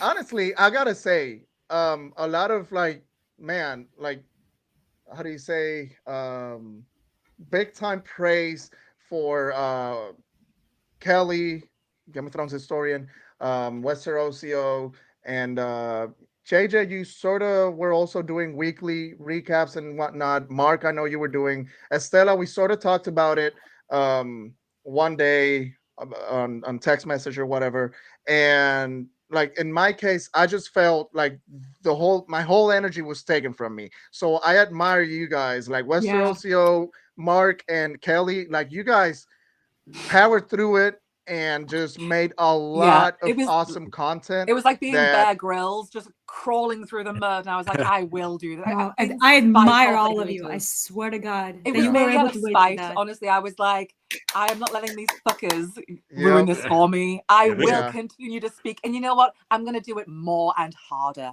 I went full Michael Yeah. Scott. I was like, Hell you know yeah. what? This is draining the life out of me, but I'm clinging on with my last bit of energy. I will talk about another scene. There will be one more video today. I will force it on you people. So I'm So, going to yeah, enjoy it no matter what. I'm a Kelly- little burnt out now, but like, Let me ask. calming down a little bit. Let me ask you a question that I keep getting accused of on Twitter. How much did HBO pay you? Pay to you? like a House of Oh the my Dragon? god! Honestly, this is Uh, it is so wild. I'm because dead this is the thing. serious. I had to delete my account for liking one thing out of House of the Mhm. Dragon. I'm like, look at that, swimming in fucking PR and HBO checks. I'm Yeah. like, what the fuck is wrong with you people? And you know what it is like? It shows that like people don't understand how it all works. Because I know No, you they said don't. yourself, you have to legally disclaim these things. mhm. Like Yep, networks yep. will not work with you if you don't do that. So if we haven't disclaimed it, it's because they're not paying us. Correct. It's really crystal clear. And even if they do, it doesn't mean that you're gonna like stop saying what you really think. Do you know what I mean? It's not like we're being swayed. And just like it really bugs me because I'm like, I hate it. if I was working for like HBO for Max for the show, I wouldn't really mind what people were saying as long as they were talking about the show. Yep, Any PR is yep. good PR. Like they don't care what we think. You Thank know, you. like they don't have a dog in this fight. So as long as people are talking about the show, that is all they care about. And the Negative or irony is- positive. yeah, exactly. Like it doesn't make any difference whether you're like, oh, I like this person or like that person. It's all just hype for the show. And the irony is the people who are getting their knickers in a twist, it's like you're going off on these wild rants and these are going viral and you're promoting the show without even realizing it. For free, you dummy. For free. At least get your coins. I mean, They'll God. hate watching the episode 5 times. Like, yes, you watched the show 5 times. Yes. They got the number on the ratings thanks to you. Like, why did you Yes. hate watching it? Like, Exactly. you decided Fire and Blood is the Bible, Yeah. and it's not getting adopted properly, and you're still How do we watching know? it? Like, how do we know these people who are like so hating on the show? Is it not like it reminds me of something from like 10 years ago or longer when Gossip Girl was on TV Oh and it God, got Oh really, damn! it got really negative like review. You know, in the promos and stuff before the show came out, people were like, "Do not let your children watch this show," and they put those quotes on the PR posters to promote the show, but on the back of the negativity. So it's like you can be negative about a show, you can hate on it. They could literally go, you know what, we're going to use all of these tweets to promote our show because you say it's so terrible. People will then want to tune in. So it's so funny to me when I see people going in and I'm like, well done on doing their PR for them. For free. young people don't remember the Gossip Girl era. That was Yeah. the wild remember. time. I mean, remember. Yeah. The internet was on fire. On This is the thing. fire. People, if we survived Gossip Girl, because that was a rocky ride, this is nothing. Song of Ice Nothing, and yeah. Fire, whatever. Like, give me something difficult. Hey, I'm in Star Wars fandom too, so it's like I am like Oh, and man. Marvel You're getting and it from Marvel all and angles. now in anime, Oh. like holy shit, like I am Mhm. inundated with just like horrible people. But you know what? Like I'm getting to a point, like all of you here, like to spite at this point. Like I was taking all that Yeah. shit personally. I don't like my integrity questioned. I don't. Yeah. Like you're Mhm. accusing me of taking payments, taking checks. Like You're Mhm. questioning my character, my honest, and I've always been extremely honest. If I love a thing, I 'Cause fucking love it. that's If what I they're hate it, saying. you'll know. They're saying you're only saying this because of X, Y, and Z, Mhm. and it's like, so you're saying that I would lie to people To- for a check. Correct. So why I would you hate it. follow me if you think I'm that kind of person?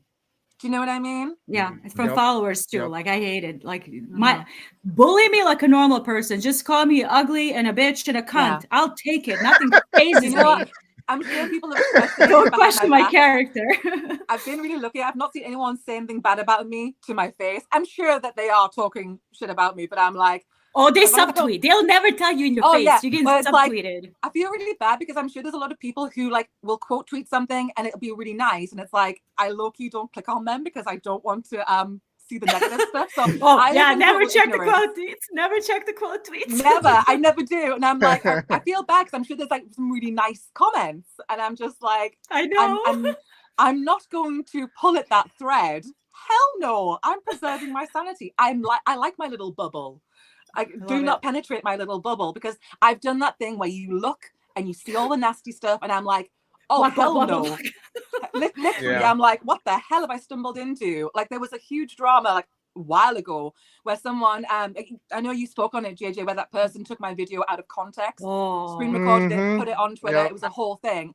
And everyone was like, whatever you do, don't look at the quote tweets, Quote tweets. because you will be very upset. And I'm like, okay, I'm not looking. Like I'm not a glutton for punishment. I will live in bliss. They were all saying lovely things in my head. That's what it really was. Yeah.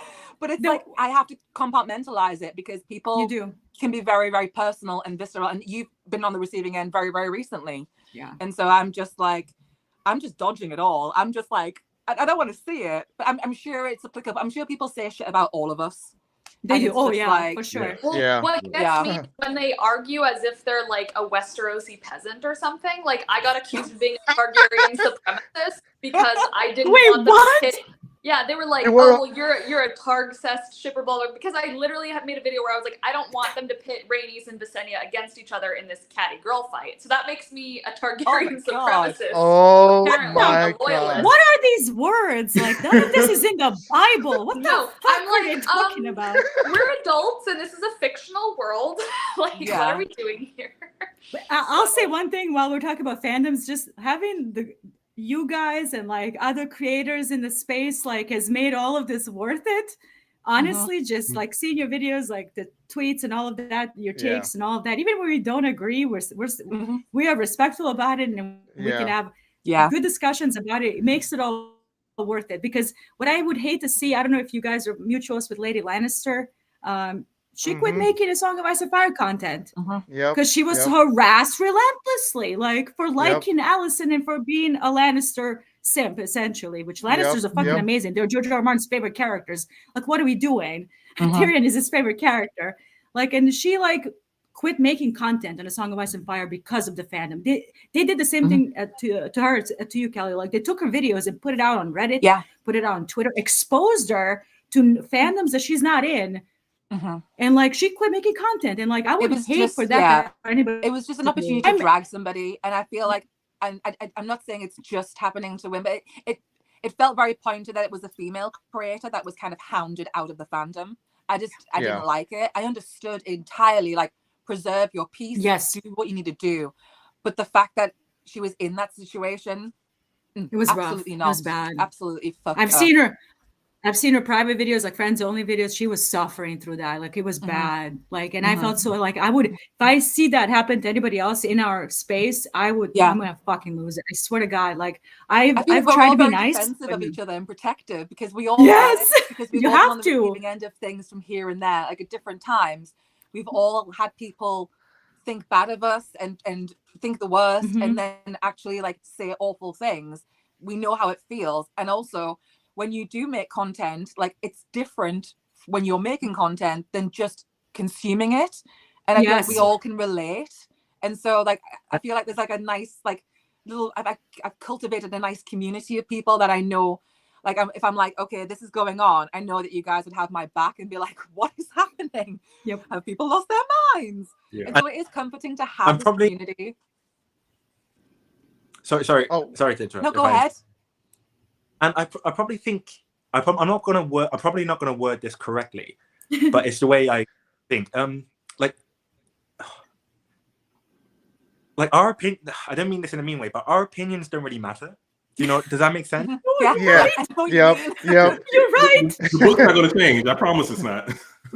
When people, like, I've seen people upset about things I've said before, and I'm like, who am I? Like, why? Like, who am Why I? do you care? Yeah. When Like, people we're say, offering an opinion, and Yeah. you know, you don't have to take our advice, but we're just offering it. You haven't got to bite our heads off, and exactly, we all say you haven't got to agree. It's just Yeah. a thought. and By like, the way, Mark, you get a lot of shit from like in some circles for being a Jon Snow stan, for liking Jon Snow, which is fucking crazy. Oh, I know. Very dare I you. know. And you was roast you for liking Robert Baratheon. Like, I've seen some stupid Yep. shit in the comments. I'm like, what the fuck are you people talking about? They are fictional characters. They Yep. are allowed to like fictional characters. Like, this fandom is unhinged. We have to protect each other. We have to. We cannot. Yeah. We cannot have Lady Lannister repeat because that was Yeah. terrible. Yeah, Terrible. This is supposed to be. no, you Oh my Is bad. it I'm what? about to say it's supposed to be fun. Like when we talk about these characters, of course, I don't want anybody making a video saying anything truly hateful about, especially a real person. Yes. When we're talking about who we like, who we dislike for these fictional characters, like we have to remember the fictional part. I feel like people forget that Yeah. sometimes.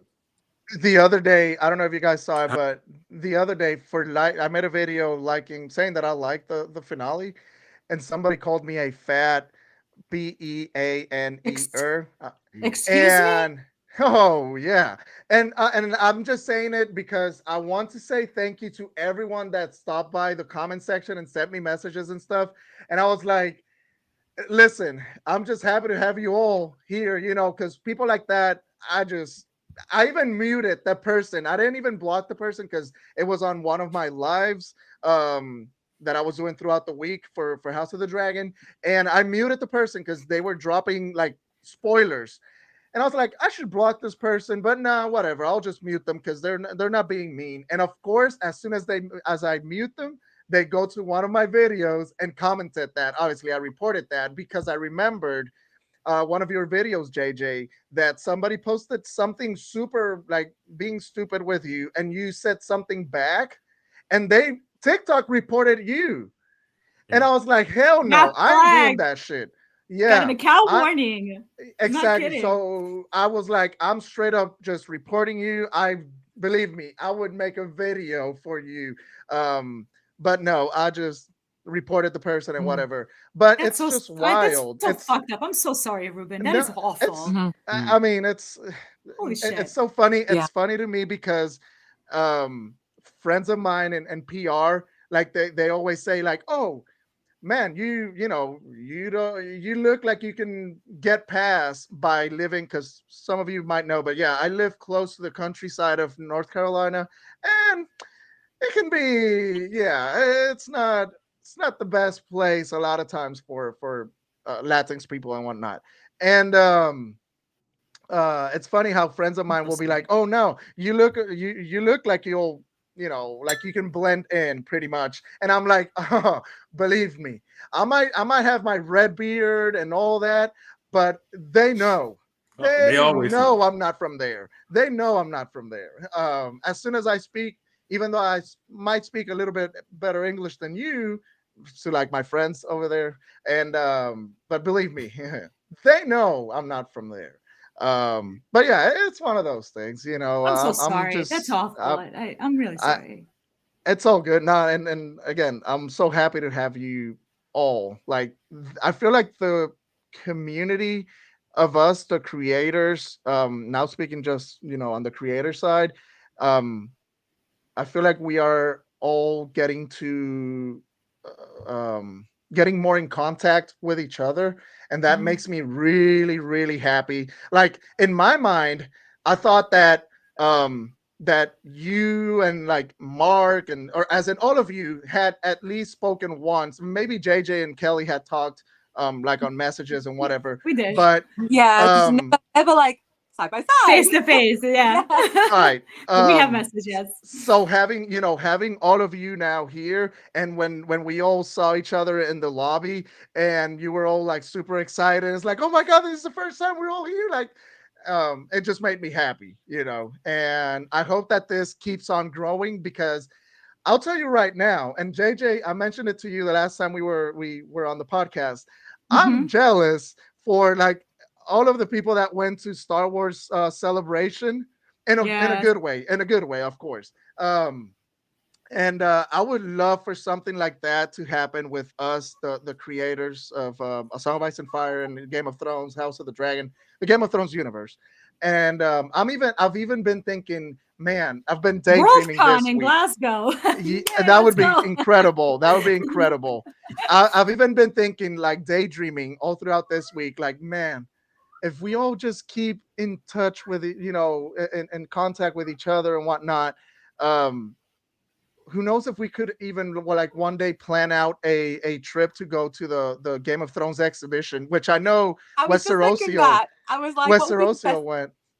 day out? That would be like awesome. I've never been, and it's like it's not that far from where I'm at right now. But I was like, could you imagine if we all like, or if they invited us all? See, this is the thing. If they invited us, we would happily accept. Oh, yeah, If that you would wanna be. pay for our Oh, flight yeah. accommodation, Could you imagine? You have to be an idiot to say no to that. Like, Exactly. come on. I would bite Exactly. their hand off. I'm like, yes, So- when I will be available. We'll all just clear our schedules. That would be like the Yep. most fun thing ever. Just walking Ever. around and being like, we would be in our element. We would all just It be would like, be. Yeah, it would be incredible. So now I'm let's sort of manifest. like manifesting. Yes, I was gonna say I'm right now manifesting it, and then we'll come back to this episode and just Like, be remember like, when we shit, thought talked about it and then it happened? We're going to put it Yeah. in I the know. atmosphere. Yeah. Exactly. Yeah, Yeah. we gotta. Ruben is a dreamer. That's canon event now. Mark. I love it. I love it. Oh my god, that's freaking good. I think I think we covered pretty much everything with the questions. I do have a question. There's one, but it's more like A Song of Ice and Fire, and I know it might get too long. But it's a really, really good question that maybe you guys, and I know you guys have talked about it, but maybe you can write it and make a video on it later on if you're interested. And it's from Luis, which is an awesome guy that always joins my lives. Shout out, Luis. He says, "What's everyone's all-time favorite POV character?" The other, yes, it's like, yeah. It's like And Sophie's then, choice. It's like, uh-huh. how do I Yep. Also, which is pretty, I'm sure we can give like 5. I'm just now starting a Dance with Dragons, and I can probably give you like 5 or 6 different chapters that I absolutely loved. And then, yeah, they asked, last question, any character in all of A Song of Ice and Fire history y'all wish would get a POV of? Actually, I think we can answer That's a that good here. one. That's a I good think one. that might.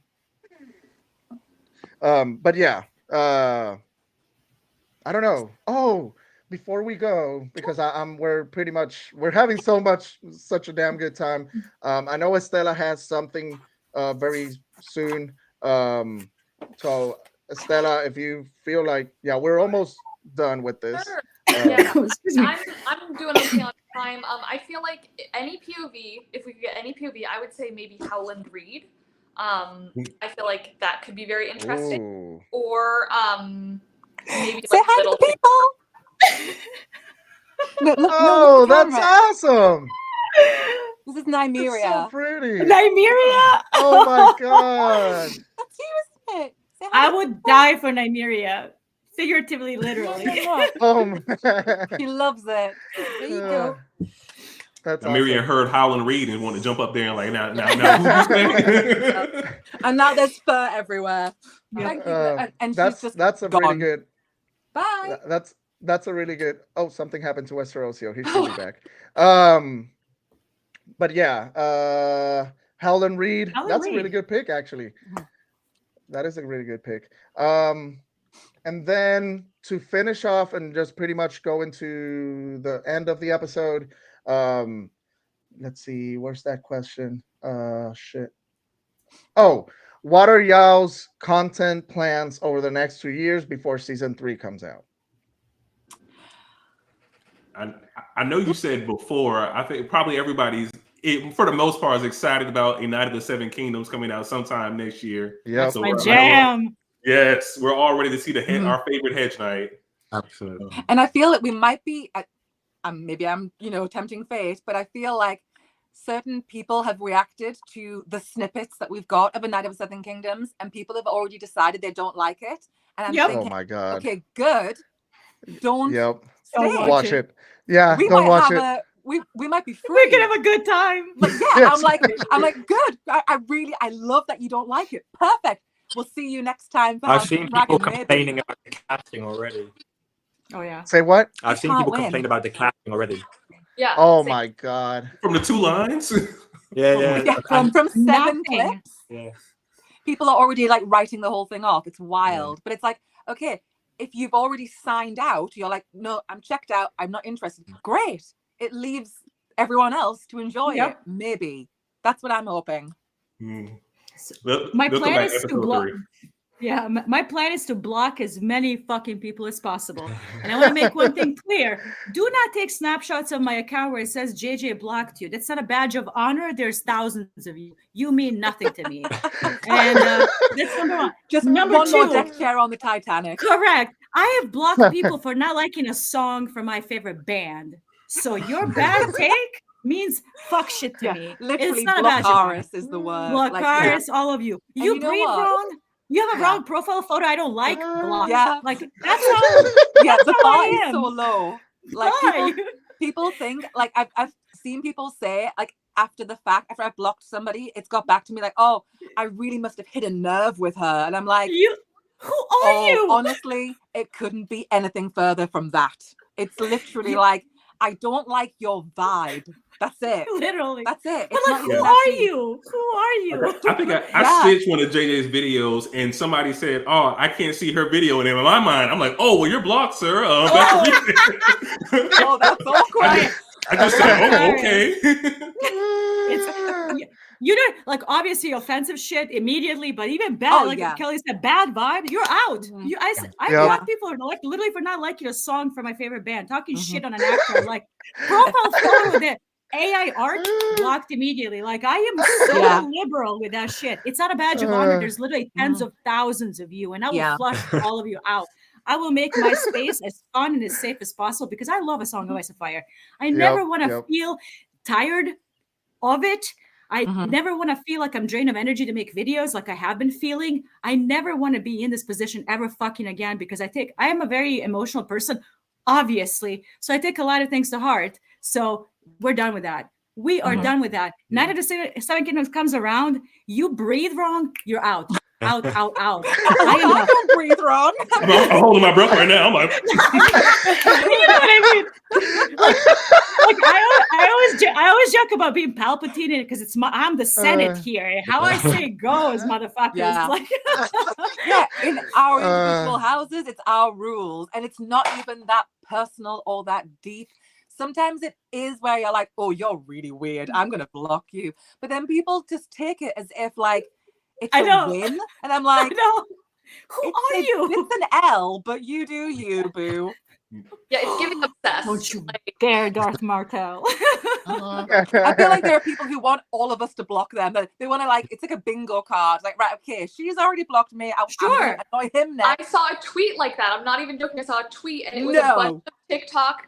So I will send you the tweet. Like, and it was. I mean, you don't need to see it, but they were like, they're like, yeah, I've been blocked by all these Song of Ice and Fire TikTok creators, blah blah blah. And I'm like, as if it's like this badge of honor that Oh everyone. my god. My Like, God. are you a Someone once said that. I think it was me and you, JJ, were like part of a nightmare blunt rotation, and I was like, yeah. I was like, just show that you don't know anything about us, please. But it was And- just, it was hysterical. I was like, now that I wear as a badge of honor. That right Well, there, like I said, exactly. it's giving obsessed because it's like y'all don't think about these people at all, but clearly they're thinking about you. So you live in their minds rent free. Rent free. Exactly. Exactly.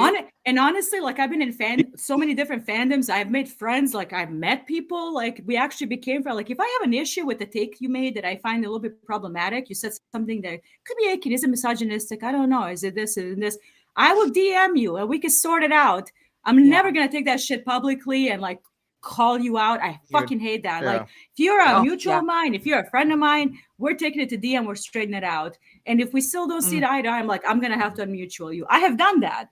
And that's the way to do it. Like if we don't see eye to eye, if we don't like each other's content, that's it. But people like fucking take it to the next level, make everybody look miserable. And like Estella said, like we don't think of you. You said something that was kind of bad vibe and I flushed you out. I don't know who the fuck you are, but you're here thinking about me. So I won. People send me a check, HBO. Yeah. A lot of it is like people question our intent, and it's like none of us are doing any of this in bad faith. And when people like double down, it's like, okay, there is no getting through. If you're gonna feel how you want to feel, that's fine. But it's like normally in these situations, you want to give people the benefit of the doubt. But when people come in hot and they've made their mind up, it's just like, I'm not gonna try and change your mind. Like you do you, boo, and let's keep it moving. You know, that's it. So once you're blocked, we're on a list. Hey, nobody looks at it the second time. Like I don't go on my block list and say, who am I going to unblock? Like, yeah, there's literally thousands of you. I can't find you. That's so true. Have you guys seen the Breaking Bad meme when it's Walter White and he goes, all of this, everything is about me? And I feel like that's how people think. But, who are I love it. Who are you? Like, Yep. I'm surprised you haven't great. had to drink to cope with this fandom, honestly. I know. This needs to be an Irish coffee. I'm just saying, some days I'm like, you know, I just stat. Yeah, just under a the little table. Nobody needs to know. Nobody needs to know. Exactly. In the coffee cup. Who knows?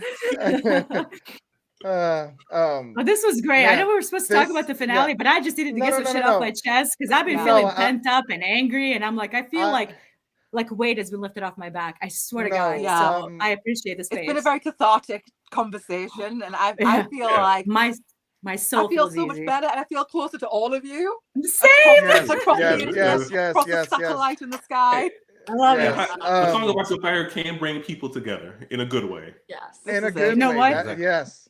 Listen, we're all a few things. We've already put it out there in the universe that hopefully we'll all get together one day whenever they start doing big cons or celebration style for Game of Thrones universe, A Song of Ice and Fire, and especially to go to the Game of Thrones exhibition, which that would be incredible if all of us got to go together. That would be great. And JJ, I wanted to say, because I know you had closed off your Twitter, and I meant to tell you before we started, but it's better if I just tell you now. Thank you for what you did, because closing down your Twitter and bringing it back to share this with everyone, man, it really hit me, honestly. This because was I know important how for me. bad. That's why. I know how bad, and we've talked about it already now here quite a bit. But yeah, the way people were treating you, it's not fair. It's not good. It's childish. It's weird. And toddlers. For you to bring weird. Yeah. To me, when I saw exactly. But for you to reactivate your account, when I saw that and that you told me before you did it, I was like, my God, like, first of all, I was like, you don't have to do it, honestly. But it makes me happy, obviously, because to have you in the fandom, to have you there, in my opinion, be one of the spears, of this, of the content creators for A Song of Ice and Fire. And like Game of Thrones universe. Community. So I'm like, honestly, no, bastards, get you down. No, like fuck all of them. Yeah, we already. I was so pleased. I was like, I still give it to them. JJ, I still remember where I was and what I was doing when you followed me, and I was like, oh my God. I think I don't know. You made a couple of videos. Usually, I kind of like watch a couple of people's videos to gauge how Yeah. they think. Yeah. That's important. You know Yeah, what I mean? yeah. Like I don't know you. Mhm. I want to know how you think. So that's how we become friends. Pass And you were like, parallel test. correct. Yeah. Like you're posting. I can't remember which video it was. I'll have to look it up. It's been a while now. And I'm like, oh, okay, yeah. This is a really, really good take. That's a very intelligent take, friends. But yeah, Hey. I just wanted to say that before like we start heading out. And I've told you already, but thank you to all of you that joined. I'm honestly honored to be able to call you my friends and my siblings in Rollor. Like and old we gods. talked, and old gods, yes. Thank you. Um, Just kidding.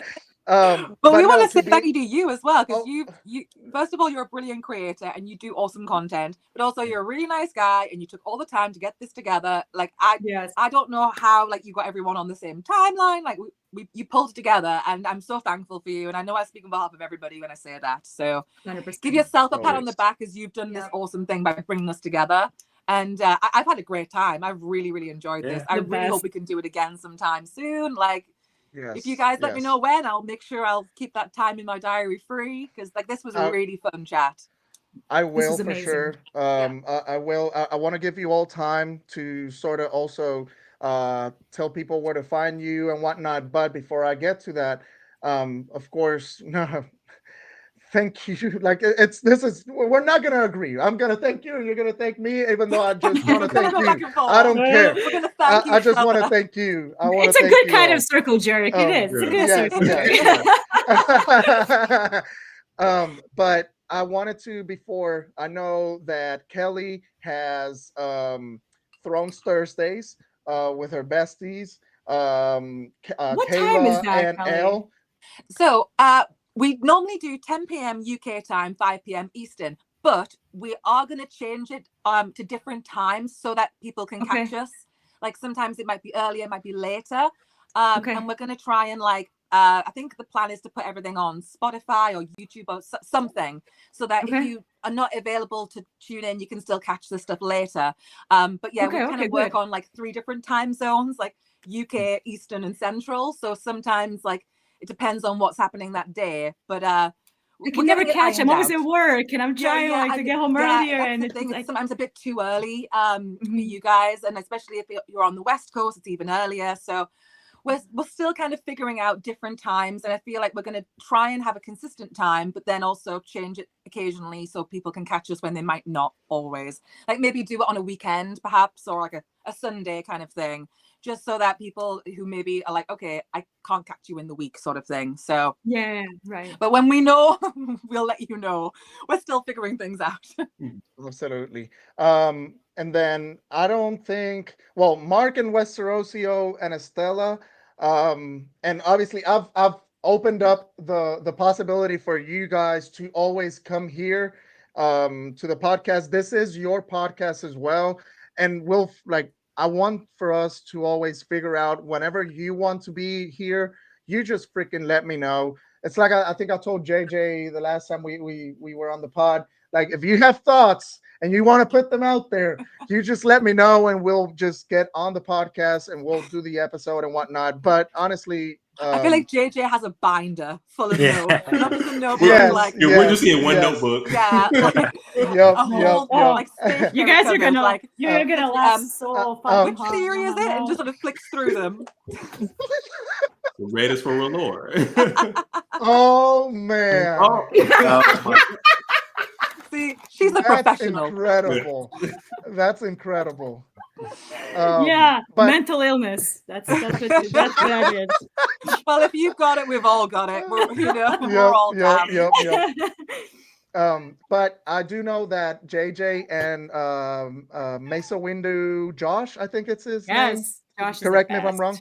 Yeah. Very good friend of mine. They have Space of Ice and Fire on X or Twitter. That's gonna get reworked. So FYI. Yeah. Yeah. So yeah, you guys can find them there whenever the show is going.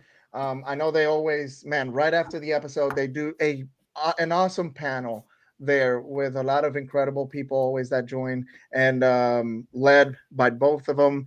And then, like I said, Westerocio, and then Estella and Mark. I don't think you guys have like a podcast or anything like that. But remember, again, this is your house. And I would love for all of us to find a way to be part of each other's um, ideas and projects and whatever, because I think we all have a different um, like approach to our content. Like I know Kelly and Kayla and Elle, it seems like it's more concentrated on A Song of Ice and Fire and whatnot, and Game of Thrones, of course. And then JJ and Josh, it's definitely or House of the Dragon talk, but they can definitely do Star Wars. In my case, I'm all over the place, even though I've started with Game of Thrones universe. The plan is to do, Star Wars, and I've done I think I've done one Star Wars content, whatever. So yeah, Yeah, we're with my all like friend. all over the place. Yes, with Kari. Patty, yeah, Um, my girl. Star Wars Thea, amazing. But what I'm trying to say is that I feel like we can all be part of each other's stuff, and just know that you can count on me for anything, and that the doors for this space are always open for you guys. Really nice.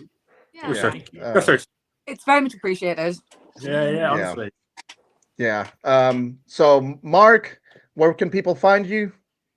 You can find me at House of Nettles, all those cool places. If you see that one picture way up there, you'll know it's my profile. Oh, yeah, that's it. That's the one. Estella. Yeah, you can find me as, I believe, Estella_Graves on most social medias, X, Instagram, TikTok. I think here on YouTube it's just Estella Graves. And I cross-post videos when I can. So yeah, check me out there. Awesome. Kelly.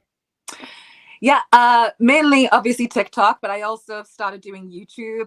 Everything is Game of Thrones historian, all one word. Apart from, I believe my Twitter X handle is GOT historian because they didn't let me do the full word.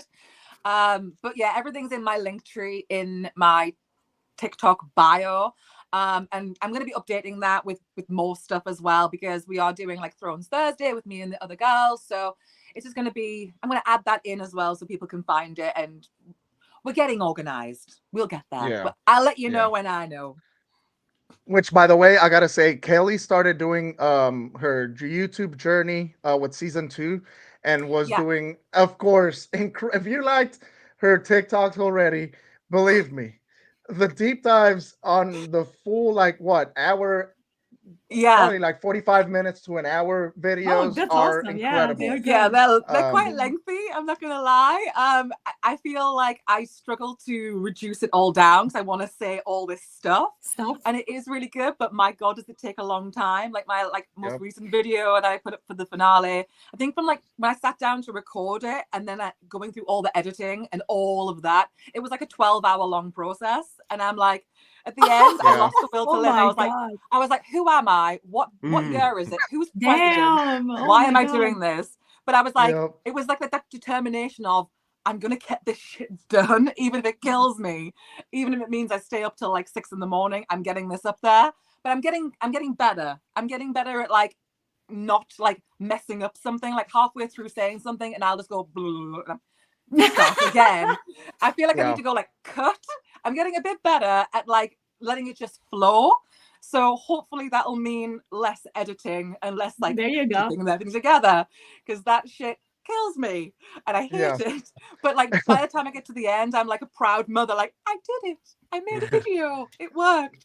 But yeah, it's a new medium and I'm just sort of winging it. But it is really fun. It's different to TikTok, and so it's like you can talk in a different way, and that's an interesting process in and of itself, because I feel like when we're on TikTok we have to keep it fairly concise as much as we can, and that's really hard with this subject matter because there's so many things we want to talk about. So I'm enjoying doing YouTube, and I'm hoping to kind of just get like my bearings a little bit more. Like I'm getting there, but I am enjoying it. It's very different.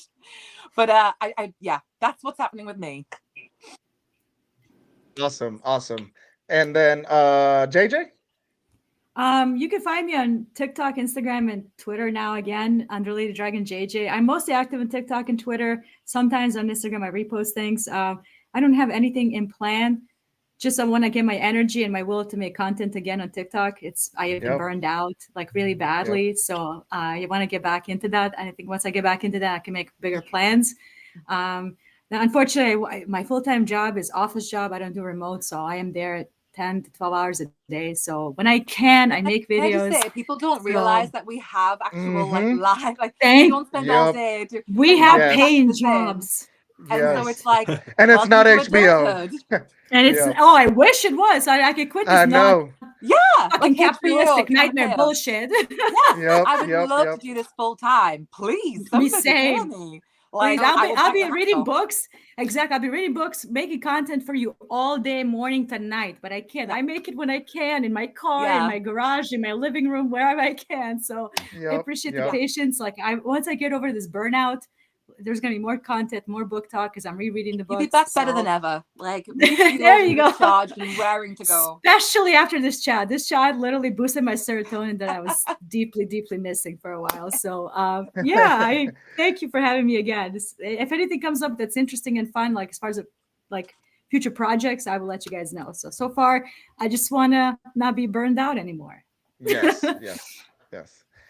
Westerocio. Tell us. Where can people find you? Just Oh shoot. What happened? You Have you froze. Oh just on Oh, wait, you're frozen. I'm sorry. no. Mr. Rocio, hello. Ruben, you're gonna have to plug them. I'll do it. Westerocio, you're here? I feel like he's probably waving at the camera and nothing's happening. Yeah. We're all I sort of think- like, I think his here. I think his signal, and he had mentioned something to me before we started. He had sent me a text saying that his signal was kind of wonky, so maybe it's that. Alice the is occasional back. movie once every couple Alice months. is Yeah. back. Oh, there we go. He's back. back? I thought I heard him a little Oh bit. no. Oh no, There he am I. really left now. Well, I'll tell you guys. That's his you can username, Westerosi. Yes. There you go. Go follow Westerocio on TikTok. Man, he just like everyone here, he makes really, really awesome content. Man, I really hate the only thing I've hated this episode is, of course, you guys haven't been able to see me. All you've had is Oh. that little Blue face on that circle, thing. yeah. Yes. Yeah. Okay, Westerocio came back. Oh. Let's see. Are you back? Maybe. Yay!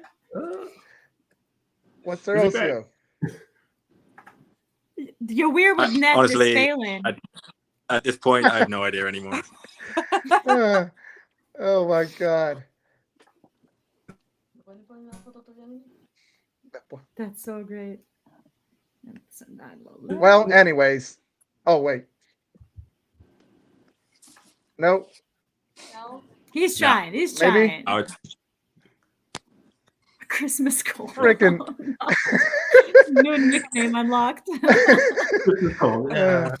Let's He's see. in the Let's see wall. if he, let's see if he can Okay. talk. Calm Let's see if you. Can you hear me? Perfect. Now. Yes. Oh my god, man! I'm in the bottoms. I'm in the bottoms of Ireland at the moment, so my internet is. Oh Gone. no. Oh Yeah. man. Nah, but Uh, just saying where for people to find you. I said it already, but you can say it definitely. Just Westeros here, just on TikTok. I just talk about Game of Thrones, the whole shebang. Yeah.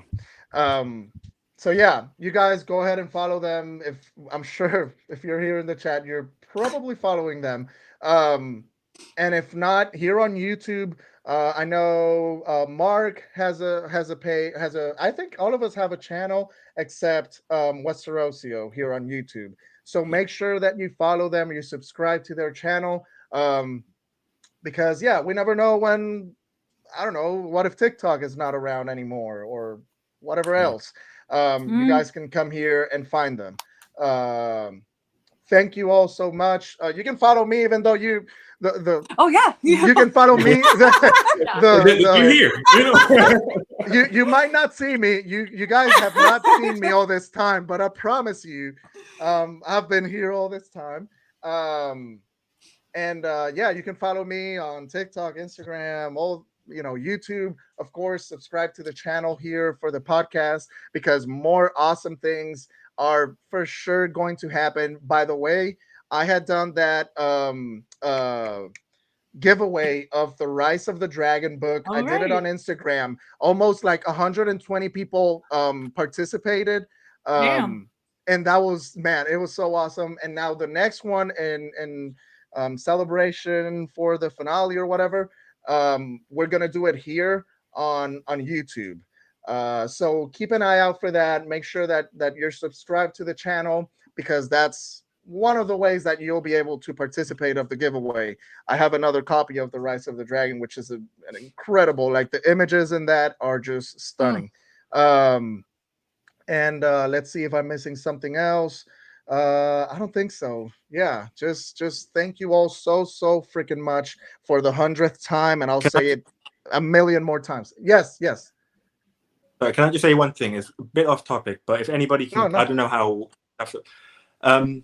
The whole reason I started making Game of Thrones TikToks is because of Nikki, because of Lady Lannister. Like her name is like yes.